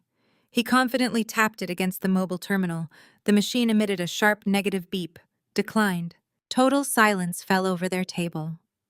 They stared at the glowing red screen of the payment terminal. their minds completely failing to comprehend the impossible reality. Every single avenue of their wealth had been simultaneously blocked. They were sitting in one of the most expensive restaurants in Switzerland, completely unable to pay for the food they had just consumed. Thomas was forced to scramble. He dug through his wallet, bypassing all the heavy metal luxury cards until he found a basic emergency debit card tied to an old, forgotten personal checking account. He prayed silently as he handed it to the waiter. The machine processed the transaction, draining the meager remaining balance of his only unlinked account just to cover the cost of the meal. They did not linger for after-dinner drinks. They practically ran out of the restaurant, marching into the freezing Swiss night while shivering in their expensive coats. As they hurried back toward their luxury chalet, Thomas was furiously dialing his phone, screaming promises into the cold air that heads would roll at the bank in the morning. He genuinely believed it was just a massive, incompetent clerical error. He had absolutely no idea that the error was not at the bank. The error was leaving me alone in Connecticut with his father. It was day 7 of our operation. The sprawling mansion, once a monument to my family's staggering vanity, now felt like a fortified command center. The silence in the house was profound, completely stripped of the toxic, chaotic energy that usually permeated its halls. Every room had been thoroughly purged of their presence. The new biometric security system hummed quietly, its green indicator lights confirming the perimeter was impenetrable. I sat at the kitchen island reviewing the final checklist of our legal execution. The corporate takeover was complete. The real estate transfer was legally binding, and the financial arteries had been cleanly severed. There was only one logistical variable left to secure. We needed the authorities fully prepped for the confrontation. Earlier that afternoon, my grandfather and I, accompanied by our lead corporate attorney, held a highly confidential meeting with the head of the local white-collar crime division. We presented the bank withdrawal slips highlighting the forged signature alongside the digital tracing that proved the stolen medical funds had financed a luxury vacation and paid off a fraudulent shell company. The detective took one look at the evidence and immediately understood the gravity of the situation. We informed the police that the suspects would be returning to the property the following morning. We explicitly requested that squad cars be positioned out of sight, ready to respond to a trespassing call that would quickly escalate into a federal arrest. The detective agreed, securing the final piece of our trap.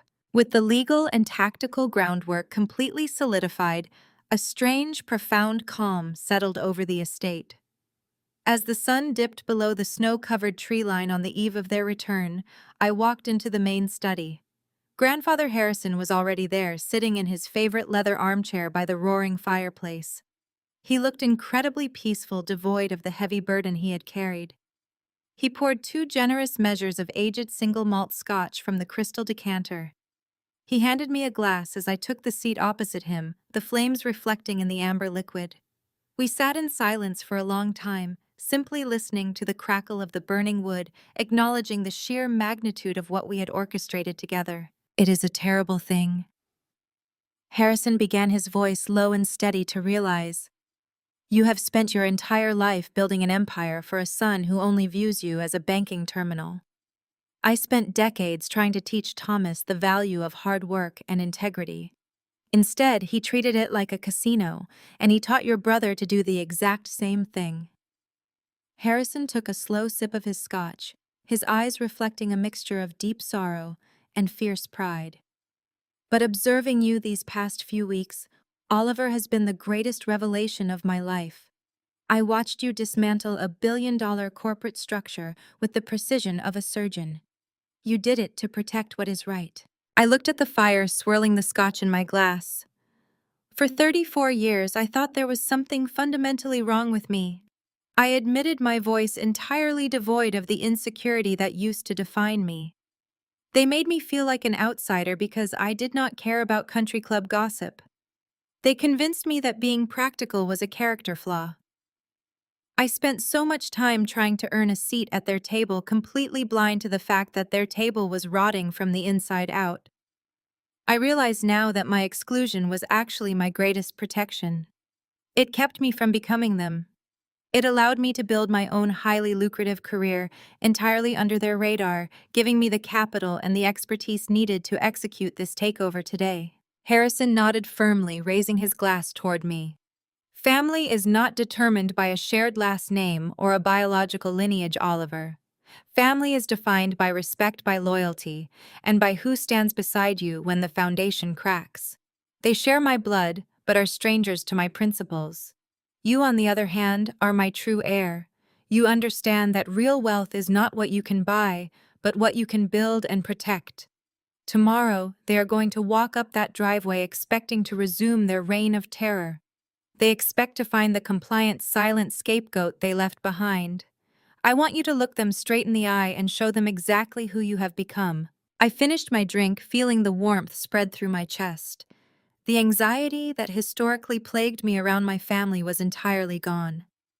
It had been replaced by the cold, calculating readiness of a restructuring consultant preparing to liquidate a hostile entity. I mentally walked through the sequence of events that would unfold the next morning. I visualized the moment the scanner would flash red, denying them entry. I anticipated my mother's screaming, my brother's violent threats, and my father's arrogant attempts at gaslighting. I was prepared for every single psychological tactic they had used against me since childhood. But this time, they had absolutely no leverage. They had no money, no home, and no power. I slowly stood up from the heavy leather chair and walked directly over to the large bay window overlooking the dark, completely frozen driveway. The winter snow was falling again, completely covering the heavy tire tracks left behind by the security vans and the moving trucks. The estate looked pristine, silent, and impenetrable. I knew that in less than 12 hours, an airport transport van would pull through those gates carrying 4 people who believed they owned the world. I was completely and absolutely ready. The trap was perfectly laid, the financial evidence was meticulously secured, and the federal authorities were waiting in the wings. I looked at my grandfather, giving him a single resolute nod. Tomorrow morning their grand illusion permanently ends. Tomorrow they will finally pay the bill. The morning of December 27th dawned with a blinding, pristine clarity. The winter sun illuminated the snow-covered estate, casting sharp reflections off the newly installed security cameras mounted discreetly along the perimeter. Inside the mansion, the air was entirely still. I stood in the grand foyer, straightening the cuffs of a sharply tailored charcoal gray suit. I had chosen my attire with meticulous intention. Today I was not the accommodating, invisible middle child wearing a faded sweater. I was the restructuring consultant dressed for the final execution of a hostile corporate takeover. At precisely 9 in the morning, the heavy iron gates at the bottom of the driveway swung open. A black luxury airport transport van crept up the winding path, its tires crunching heavily against the freshly cleared pavement. I watched through the reinforced glass panels of the front doors as the vehicle came to a halt. The side doors slid open and my family poured out, radiating an aura of supreme, unearned arrogance. Thomas stepped out first, wearing a tailored cashmere overcoat, barking orders at the driver to handle the luggage. Caroline followed, her face hidden behind oversized designer sunglasses, shivering dramatically as she clutched a new fur collar. Brendan and Nia emerged next, completely weighed down by an absurd amount of shopping bags. The logos of exclusive Swiss boutiques and Parisian fashion houses were plastered across every bag they carried. Nia strutted toward the porch, complaining loudly about the freezing Connecticut temperature and whining that the private jet seats had been insufficiently padded. They looked exactly like what they were: parasites who had just drained a dying man's life support fund to play royalty on another continent. Thomas marched up the stone steps, pulling a heavy ring of keys from his pocket. He selected the familiar brass key for the front door and shoved it into the lock. It refused to turn. He grunted in frustration, pulling the key out and jamming it back in with more force. The new internal deadbolts, completely re-engineered by the security firm 2 days prior, held absolute and unyielding. "What is wrong with this stupid door?" Thomas muttered, his voice muffled through the heavy oak. He abandoned the physical key and turned to the high-tech biometric scanner mounted on the brick pillar. He pressed his thumb aggressively against the glass sensor. The machine emitted a harsh, loud beep. A solid red light flashed across the display panel. Access denied. Thomas stepped back, his face flushing with immediate anger. He pressed his thumb against the glass again. Another sharp beep. Another red flash. Access denied. Move out of the way, Caroline snapped, pushing past him. You are probably doing it wrong. The cold is messing with the sensors. She pressed her thumb to the glass. Red flash. Access denied. Brendan stepped up, dropping 2 massive shopping bags onto the snow-covered porch to try his own fingerprint. The result was identical. The security system recognized them as complete strangers totally unauthorized to breach the perimeter. Panic masked by immediate fury began to set in. They did not suspect a legal lockout. Their monumental entitlement prevented them from even considering that their authority had been revoked. Instead, they immediately assumed that I had done something to inconvenience them. Oliver Thomas bellowed, slamming his heavy fist against the thick oak door. "Open this door right now!" Caroline joined in, pounding her gloved hands against the glass panels. "Oliver, I swear to God, if you broke the security system while we were gone, you are going to pay for the repairs out of your own pocket. Open up. It is freezing out here." Nia stood behind them, rolling her eyes and shivering in her high-heeled winter boots. "This is exactly what happens when you leave a simpleton in charge of a smart home," she complained loudly to Brendan. "Just break a window, Brendan. I am not standing out here all day waiting for your useless brother to figure out how a doorknob works." I listened to their insults echoing through the foyer. For my entire life, that exact tone of voice would have sent me rushing to apologize, desperate to fix whatever I had allegedly ruined.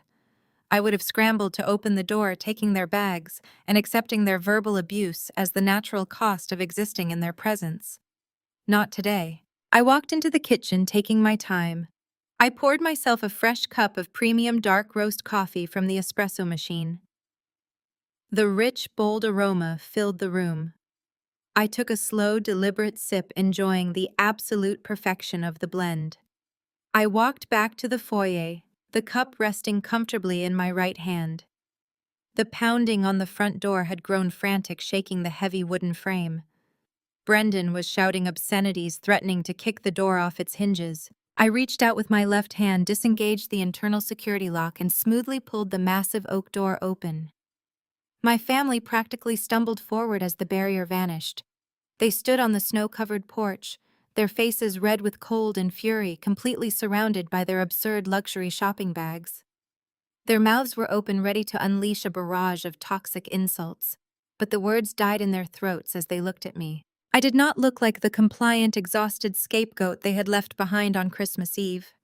I stood tall in the doorway, blocking their entrance completely. My charcoal suit was perfectly tailored. My posture was absolute, radiating a cold, impenetrable authority. I took another slow sip of my coffee, looking down at them with an expression of icy, detached amusement. "It took you long enough," Thomas barked, attempting to regain his dominant stature after the momentary shock. "Grab these bags and carry them to the master suite. The scanner is broken. Call the security company and have it fixed before noon." Caroline pushed forward, trying to brush past my shoulder to enter the house. "Move out of the way, Oliver. I am freezing. And why are you dressed like you are going to a funeral? Did you even feed your grandfather this week, or were you too busy playing dress-up in your little suit?" Nia sneered from the bottom step, crossing her arms tightly. "You are lucky we even came back. Now be useful and grab the luggage." I did not move a single inch. I stood directly in the center of the threshold, acting as an immovable physical barrier between them and the warmth of the foyer.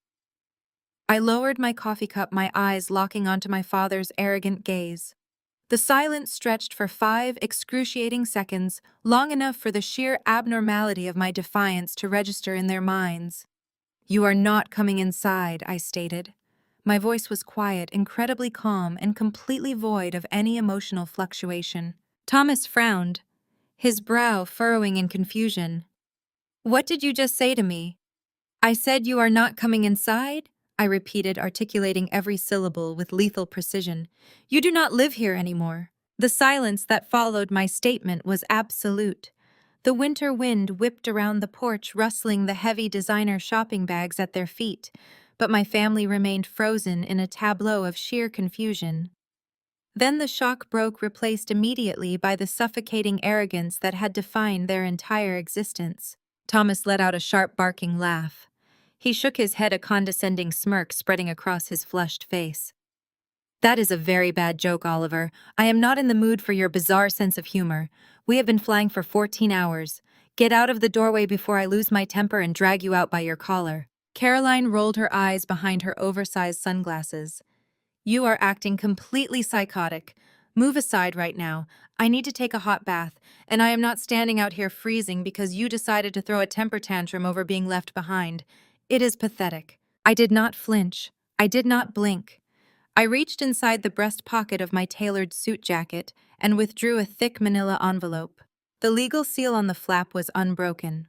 I held it out toward my father, keeping my arm perfectly straight. This is not a joke, I stated, my voice echoing with absolute corporate detachment. This is a formal notice of eviction. Attached to it is the fully executed and legally recorded deed of sale for this property. This house belongs to my LLC.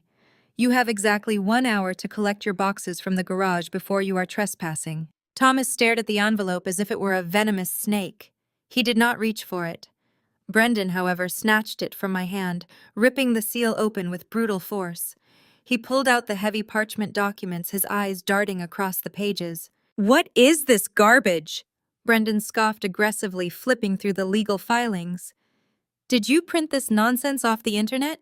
You actually wasted time making fake real estate contracts while we were in the Alps. This is a new low even for you. Nia burst into a loud, mocking laugh. She leaned against the brick pillar of the porch, looking me up and down with pure disgust. Oh my God, he has completely lost his mind. I told you, Brendan. I told you leaving him here alone to dwell on his miserable, boring little life was going to cause a psychotic break. Look at him standing there in that cheap suit pretending he owns a multi-million-dollar estate. It is so embarrassing. You are so jealous of us that it has literally driven you insane. I kept my eyes locked on Thomas. Read the bottom of the second page, I instructed calmly. Check the digital watermark from the county clerk. Check the state registry seal. Those are not internet printouts. That is the immutable reality of your current situation. You do not own a single brick of this estate, and you never did. You were a temporary tenant of the master trust, and the trust has liquidated this asset. Caroline tore the documents from Brendan's hands, her perfectly manicured nails crinkling the thick paper. She stared at the state registry seals, her eyes widening as the official watermarks caught the morning light. The color began to drain rapidly from her face, but her monumental denial refused to let the truth settle. This is a forgery, Caroline shrieked, her voice reaching a hysterical pitch. Thomas, he forged these documents. He is trying to steal our home. He is trying to steal the house I renovated. Tell him to get out. Tell him to pack his bags and leave our property immediately. Nia stepped up beside my mother, pointing a manicured finger directly at my chest. You are a pathetic low-level accountant. She sneered, her voice dripping with extreme classist venom. You could not afford the front door of this mansion, let alone the entire estate. You drive a basic sedan. You buy off-the-rack clothes. You have no power, no money, and no status. You are just a bitter, jealous little man throwing a tantrum because you will never, ever be part of our world. Now step aside and carry my bags to the guest suite before we call security to have you physically removed from the premises. Brendan cracked his knuckles, taking a threatening step forward. I am done playing games with you, Oliver. You are going to get out of the doorway, and then I am going to beat you until you apologize to my wife and my mother. I did not take a single step backward. The threat of physical violence from Brendan was entirely hollow, a desperate attempt by a fake entrepreneur to assert dominance when his reality was crumbling. Thomas snatched the papers back from my mother. He stared at the signature lines, his breathing growing ragged and shallow. He saw the official transfer of the deed. He saw the legal purchase amount cleared through the trust escrow accounts. But his towering ego simply could not process a scenario where the son he had belittled for 34 years had outmaneuvered him. You forged the trust authorization? Thomas snarled, his voice trembling with a mixture of rage and terror. You managed to hack into the registry, or you bribed someone at the clerk office. That is the only explanation. The master trust owns this house, and I am the chief executive of the holding company. I have total operational authority. You have committed massive real estate fraud, Oliver. He shoved the documents back into the manila envelope and threw it aggressively at my chest. The folder hit my suit jacket and fell to the snow-covered porch. I am not indulging this psychotic delusion for another second, Thomas declared, pulling his smartphone from his overcoat pocket. He held it up, his thumb aggressively stabbing at the screen. You want to play high-stakes legal games? Fine. I am calling the local police. I am having you arrested for trespassing, forgery, and grand larceny. And after they take you away in handcuffs, I am calling a psychiatric facility to have you involuntarily committed. You are going to rot in a cell for this. Caroline nodded vigorously, clutching her fur collar. Yes, call them right now, Thomas. Let the police drag him out of here. Brendan crossed his arms, smirking in anticipation of my supposed downfall. Have fun in jail, big brother. We will be sure to send you a postcard from our next European vacation. I looked at my father as he dialed the emergency number, holding the phone to his ear with a trembling hand. I looked at my mother's vindictive glare, Brendan's arrogant smirk, and Nia's dismissive sneer. They were entirely convinced that they held the ultimate power, that the authorities would arrive and immediately validate their fabricated superiority. I did not panic. I did not attempt to stop him from making the call. I simply looked down at them, a slow, icy smile spreading across my face. Please do, I said softly. Thomas glared at me, momentarily unsettled by my complete lack of fear, but the operator answered his call. He immediately began shouting into the receiver, demanding that officers be dispatched to his estate to remove a hostile intruder who had forged property deeds. He gave the address, emphasizing his own name and corporate title, fully expecting the police to treat him like local royalty. He disconnected the call and shoved the phone back into his pocket, his chest heaving with exertion. They are on their way. Thomas spat his breath, pluming in the freezing air. They will be here in 5 minutes. You are finished, Oliver. I remained perfectly still in the doorway. I knew exactly what was about to happen. The police were indeed on their way, but they were not responding to a standard trespassing complaint. They were the specific financial crimes units my grandfather and I had briefed the previous afternoon. They already held the undeniable proof of Thomas committing federal wire fraud and elder financial abuse. My father had just willingly summoned the very people who were coming to arrest him. The first layer of the onion had been peeled away, exposing the raw, bitter reality of their eviction. Now it was time to tear away the corporate illusion that funded their entire existence. The distant, faint wail of a siren began to echo through the freezing Connecticut air. My family heard it, their chests puffing out with immediate, vindicated pride. They truly believed their salvation was approaching, wrapping themselves in the comforting delusion that the authorities were rushing to validate their supremacy. I let them enjoy that fantasy for a few seconds longer. Then I reached into the interior pocket of my suit jacket and withdrew a second, much heavier envelope. I stepped forward, closing the distance between the threshold and the wrought iron patio table situated on the porch. I tossed the thick bundle of legal parchment onto the glass tabletop. It landed with a heavy, authoritative thud. While we wait for the officers to arrive and process your eviction, I said, maintaining my flawless clinical detachment, we need to address the second layer of your insolvency. Your housing situation is merely a symptom of a much larger terminal disease. It is time to discuss your employment status, Thomas. My father glared at the envelope, his jaw working furiously. I am the chief executive officer of a billion-dollar real estate conglomerate. You are a glorified calculator. You do not discuss my employment status. That is the foundational flaw in your entire corporate architecture, I replied, my voice slicing through the winter wind like a razor. You are not a chief executive officer of an independent conglomerate. You have never been a majority shareholder, and you do not possess an 80% equity stake in anything. For the past 5 years, you have been operating under a profound legal misunderstanding. Caroline let out a sharp, mocking scoff, but her eyes nervously darted to the heavy seal on the envelope. Thomas stood rigid, refusing to touch the documents, so I narrated the reality for him. When grandfather stepped down from day-to-day operations, he did not transfer ownership to you, I explained, articulating every syllable with deliberate precision. He transferred every single property deed, every liquid asset, and every subsidiary company into an irrevocable blind trust. The Harrison Master Trust. He appointed himself as the sole trustee and the singular beneficiary. You signed an operational mandate disguised as a succession plan. You are a disposable employee holding highly revocable privileges, and as of yesterday morning, those privileges have been permanently revoked. Thomas stared at me, his arrogant facade fracturing just a fraction of an inch. He lunged forward and snatched the envelope from the table. He ripped it open, his eyes scanning the dense legal text. The color completely drained from his face. His skin turned a sickly pale gray as he read the undeniable terms of his absolute destruction. He recognized the heavy embossed seal at the bottom of the page.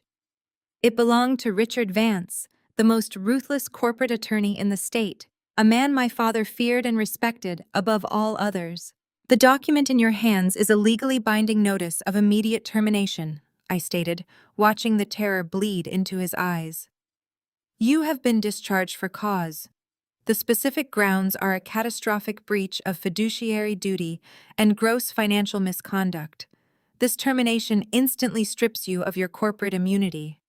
It freezes your executive compensation package, invalidates your signature on all corporate accounts, and revokes your access to the entire financial infrastructure. You no longer have a salary. You no longer have expense accounts. You are entirely separated from the Harrison wealth." Nia gasped loudly, clutching her designer shopping bags as if I were about to physically rip them from her hands. Brendan's face contorted with confusion and growing panic. He looked at my father, expecting him to tear the papers to shreds and laugh it off. "Dad, tell him he is insane," Brendan demanded, his voice pitching higher. "Tell him he cannot do this." For a brief, agonizing moment, Thomas looked like a man who had just been thrown out of an airplane without a parachute. He stared at the termination papers, fully comprehending the legal checkmate staring back at him. But my father's ego was a monstrous, impenetrable fortress. Instead of accepting defeat, his arrogance violently hijacked his survival instincts. He refused to be publicly humiliated by the son he viewed as entirely worthless. He forced a loud, booming laugh, aggressively slapping the documents against his thigh. He pivoted instantly to the most toxic psychological weapon in his arsenal, pure, unadulterated gaslighting. "You actually had me worried for a second, Oliver." Thomas sneered, his chest puffing out again as he looked around at his wife and children to reassure them. "I see exactly what is happening here. You went into the study, found some old corporate documents, and manipulated a sick, dying old man into signing them. You are exploiting a vegetable." He took a step toward me, jabbing his finger in the air. "Harrison has advanced dementia. He does not even know what year it is. He stares at a wall all day and drools. You took advantage of his mental decline to orchestrate a fraudulent corporate coup because you are desperate for my power. But your pathetic little plan has a massive fatal hole in it." Thomas reached into his wallet and pulled out a laminated medical proxy card, holding it up like a shield. "I hold the medical power of attorney for your grandfather. I have absolute authority over his health and his legal standing. The moment the police get here, I am having him declared legally incompetent. I will invalidate every single signature on these documents. I will have this entire pathetic charade reversed before lunchtime, and then I will have you prosecuted for elder abuse." Caroline seized upon the narrative instantly, her confidence rushing back. "Of course," she shrieked, pointing at me with venomous triumph. "You manipulated a brain-dead old man to steal our company. You are a monster, Oliver. You belong in a prison cell." Brendan, realizing that his infinite cash flow and fake tech empire were momentarily threatened, decided it was time to physically assert his dominance. He dropped the heavy shopping bags onto the snow-covered porch. He cracked his neck and stepped forward, closing the distance until he was inches from my face. His breath smelled of stale airplane coffee and unearned privilege. "You are going to take back everything you just said." Brendan growled, his hands balling into tight, aggressive fists. "You are going to call the lawyers and reverse this right now. If you do not, I am going to drag you off this porch and beat you to the ground. I will break your jaw, Oliver. I will leave you bleeding in the snow until the cops arrive to scrape you up. Cancel the paperwork, or I will put you in the hospital." He raised his fist, the muscles in his arm tensing for a violent strike. My mother and Nia watched with eager anticipation, fully expecting me to cower, apologize, and surrender, exactly as I had done when we were children. They expected the scapegoat to fold under the threat of physical and psychological annihilation. I did not break eye contact with my brother. I did not flinch, and I certainly did not step back. I simply waited for the third layer of the onion to be peeled away. I slowly raised my left hand, pointing a single finger toward the vaulted ceiling of the portico. Brendan's aggressive gaze flicked upward, following my gesture to the discreet black domes mounted in the corners of the brickwork. "Before you throw that punch, Brendan," I said, my voice cutting through the freezing air like a scalpel, "you should know that the new biometric security system came with a comprehensive audio and visual surveillance upgrade. There are currently 4 high-definition cameras recording this exact moment from multiple angles. The footage is streaming directly to a secure cloud server managed by my legal team. Furthermore, the local police who are speeding up our street as we speak already have authorized access to the live feed. Assaulting me right now will simply upgrade your pending federal financial crimes with an aggravated violent felony, so please take your best shot." Brendan froze completely. The muscles in his neck strained against his cashmere collar, but the deeply cowardly reality of his nature immediately took over. He slowly lowered his trembling fist, taking a clumsy step backward while muttering pathetic curses under his breath. Thomas, absolutely enraged by his golden child being neutralized so effortlessly, stepped forward to fill the void. "You think some cameras are going to save you?" my father screamed, completely abandoning any remaining pretense of neighborhood decorum. "I am going to destroy you, Oliver. You took advantage of a brain-dead old fool. Harrison is a vegetable. He has no mind left to comprehend a single sentence, let alone authorize a massive corporate restructuring. I hold the medical proxy, I control his life, and I will legally erase every single thing you have done today." "You control absolutely nothing!" A deep, booming voice echoed from the hallway behind me. I stepped aside as the front door swung open to its maximum capacity. The heavy oak hit the interior wall with a resounding crash that made my mother physically jump. My family instantly stopped breathing. The blood completely vanished from my father's face, leaving him looking like a ghost trapped in an expensive overcoat. Caroline gasped sharply, her gloved hands flying up to cover her mouth. Nia took a stumbling step backward in sheer terror, tripping over one of her own designer shopping bags and nearly falling into the snow. Grandfather Harrison stepped out onto the porch. He was not slumped in a wheelchair.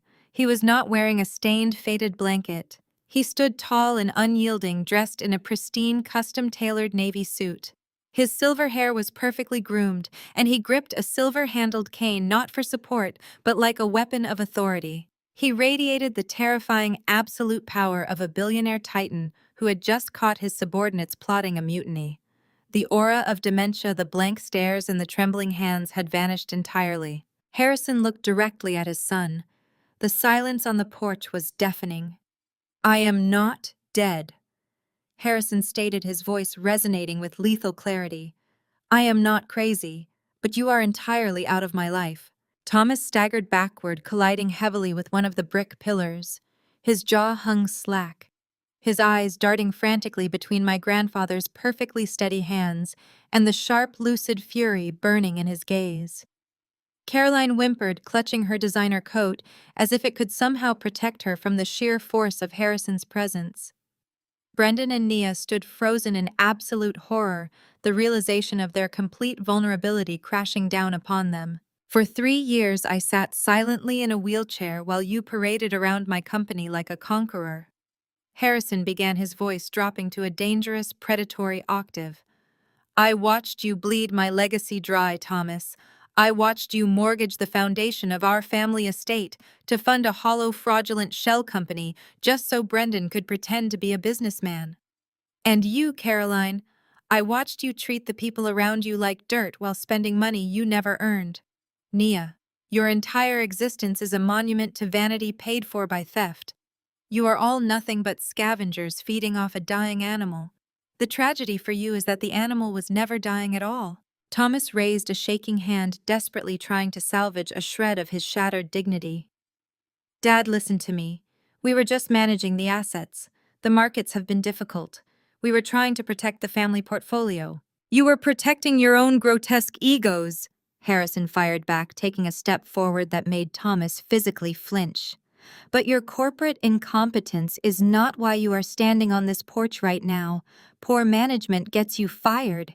What you did gets you locked in a federal penitentiary. Oliver, show him the final ledger.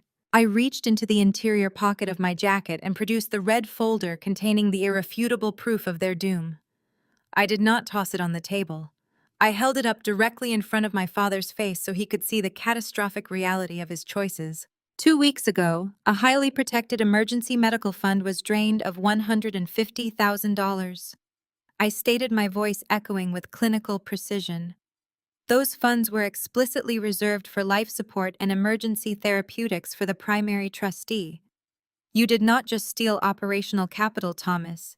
You robbed a medical trust to buy first-class tickets to Switzerland and to temporarily bail Brendan out of a high-risk corporate default. My father swallowed hard, a bead of cold sweat rolling down his temple despite the freezing temperature. That is a misunderstanding, he stammered, his voice cracking. I had authorization as the medical proxy to move liquid assets for comprehensive care planning. I pulled out the high-resolution copy of the bank withdrawal slip, holding it inches from his terrified eyes. The bank requires the explicit signature of the primary trustee for that specific account, I countered. You stood at a teller window and executed a deliberate, meticulous forgery of an 82-year-old man's handwriting. You faked the tremors of a dementia patient to steal his lifeline. The color drained from Brendan's face as he looked at the forged signature, finally comprehending the devastating legal scope of their actions. Dad, what did you do? Brendan whispered, backing away from his father as if Thomas were contagious. This is not a civil dispute over property rights or corporate titles, I continued, ensuring every single word landed like a physical blow. Falsifying a signature to drain a protected medical trust is felony forgery. Moving those stolen funds across international borders to fund a luxury vacation is federal wire fraud. Funneling that stolen capital into a fake shell corporation is felony embezzlement.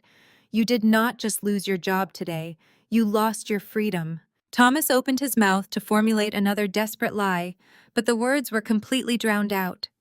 A rising, piercing sound began to echo through the quiet, snow-covered neighborhood. The undeniable rhythmic wail of multiple police sirens was approaching rapidly, growing louder with every passing second. The red and blue lights began to flash through the dense winter trees at the bottom of the driveway. The checkmate was absolute. The flashing red and blue lights illuminated the snow, casting frantic, pulsing shadows across the porch.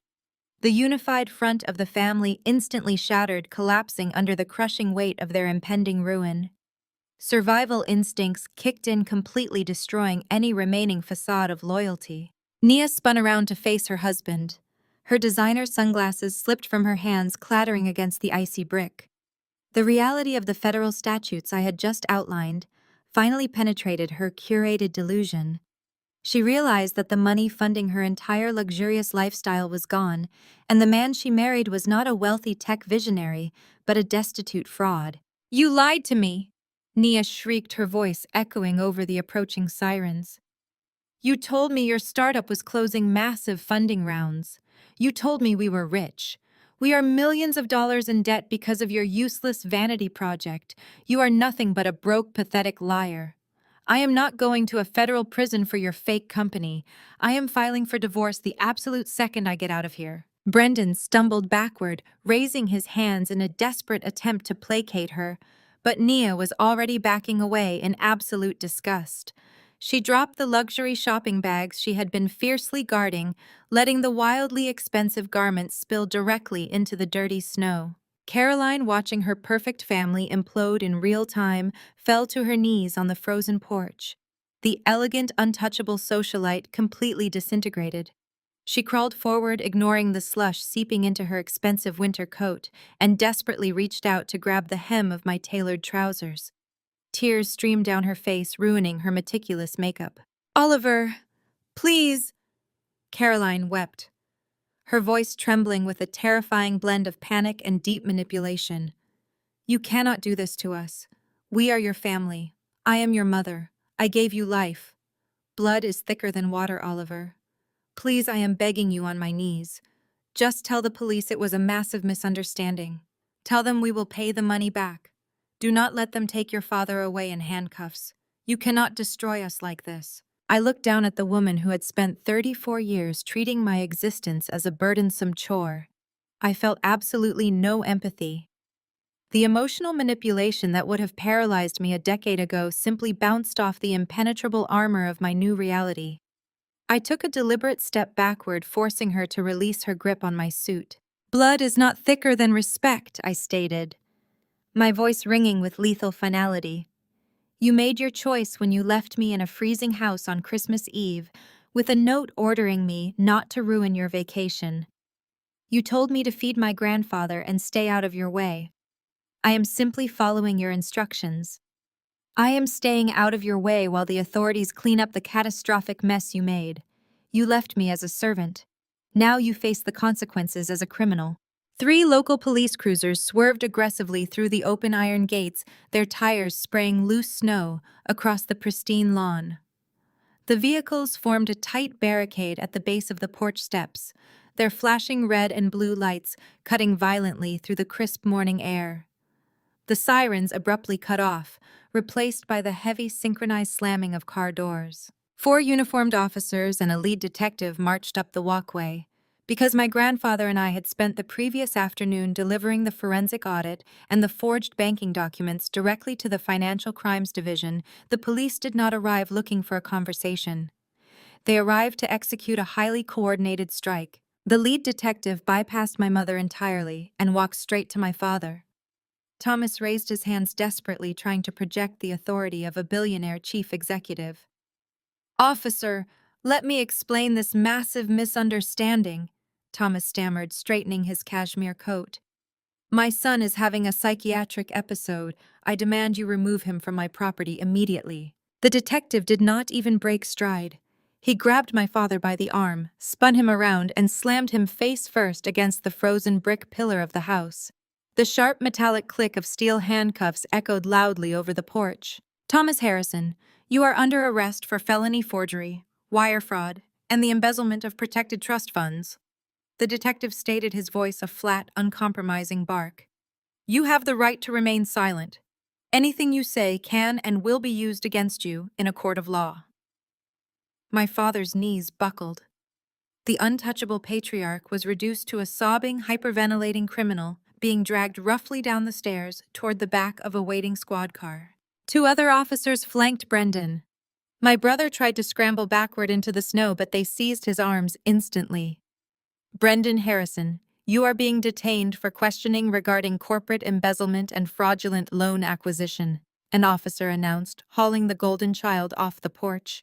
Brendan screamed for his mother, begging her to call a lawyer, but Caroline was completely paralyzed by her own impending ruin. The detective turned his attention back to the porch. He looked at Caroline and Nia, who were clinging to each other in absolute horror. "Neither of you are named on the primary arrest warrants today," the detective informed them coldly. "But the current legal owner of this property has formally requested your immediate removal. You have exactly 10 minutes to vacate the premises before you are charged with criminal trespassing." I stepped forward, pointing toward the far edge of the property line. "Your belongings are locked in the unheated storage shed out back," I told them, my voice carrying zero pity. "The cheap cardboard boxes are waiting. Start walking." Caroline and Nia stumbled off the porch, their designer heels sinking deep into the freezing slush. They trudged toward the shed, sobbing hysterically as they were forced to drag the flimsy, generic moving boxes by hand down the long, winding driveway. They slipped and fell in the snow, ruining their expensive European ski wear. The ultimate humiliation was already waiting for them at the street. The flashing police lights had drawn the attention of the entire affluent neighborhood. Dozens of wealthy residents, the very country club elites Caroline and Nia had spent years trying to impress, were standing at their gates. They held their coffee mugs, watching with undisguised judgment as the former queens of the estate dragged their pathetic cardboard boxes through the dirt, completely escorted off the premises by armed police officers. The whispering and pointing from the neighbors cut deeper than the freezing wind. Nia tried to hide her face behind a ruined scarf, but the spectacle was absolute. The illusion of the Harrison Empire was completely dead. 6 months passed, and the brutal reality of the justice system dismantled whatever was left of my family's arrogance. The federal prosecutor did not offer leniency. Thomas attempted to negotiate a plea deal, but the forged withdrawal slips and the forensic audit I provided were absolutely insurmountable. He is currently sitting in a holding facility awaiting federal sentencing, facing a minimum of 10 years for wire fraud and elder financial abuse. He lost his tailored suits, his corporate titles, and his freedom. Brendan fared no better.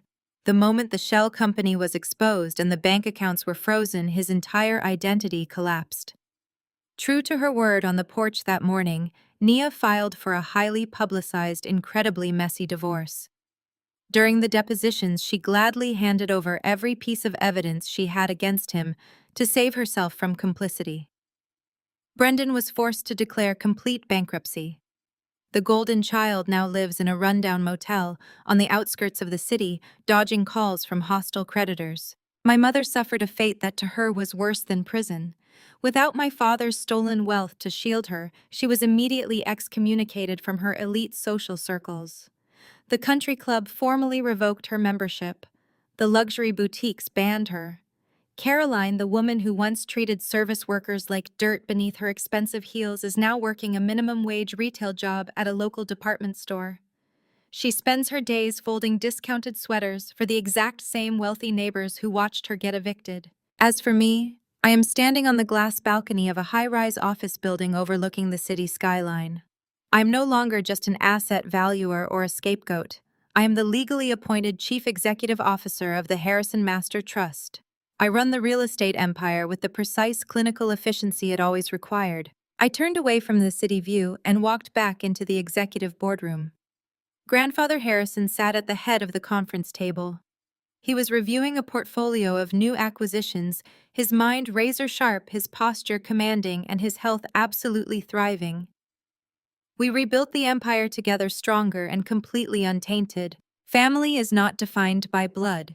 It is defined by respect. When they show you who they really are, believe them the first time. For 34 years, I waited for people to love me who were only capable of loving themselves. You do not have to set yourself on fire just to keep toxic relatives warm. You have the power to walk away and build your own kingdom. Has your own family ever used, you manipulated your loyalty and then played the victim when you finally fought back? Share your story in the comments below. Hit the like button and subscribe for more stories about reclaiming your self-worth and defeating toxic people. Thank you for watching.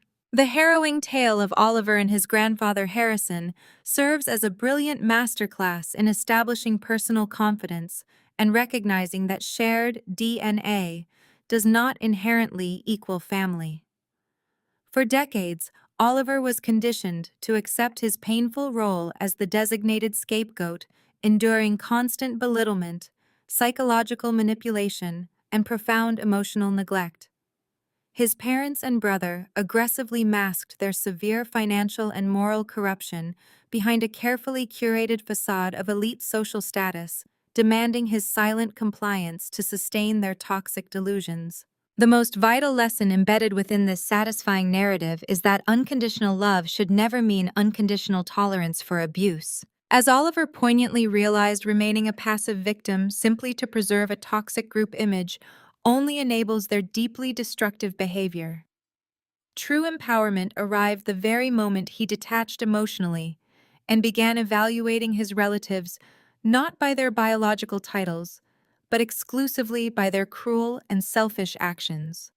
By meticulously setting ironclad boundaries and demanding absolute legal accountability, Oliver successfully reclaimed his dignity, his peace, and his future. Society frequently conditions us to forgive endlessly, urging us to cross oceans for people who would not jump a puddle for us.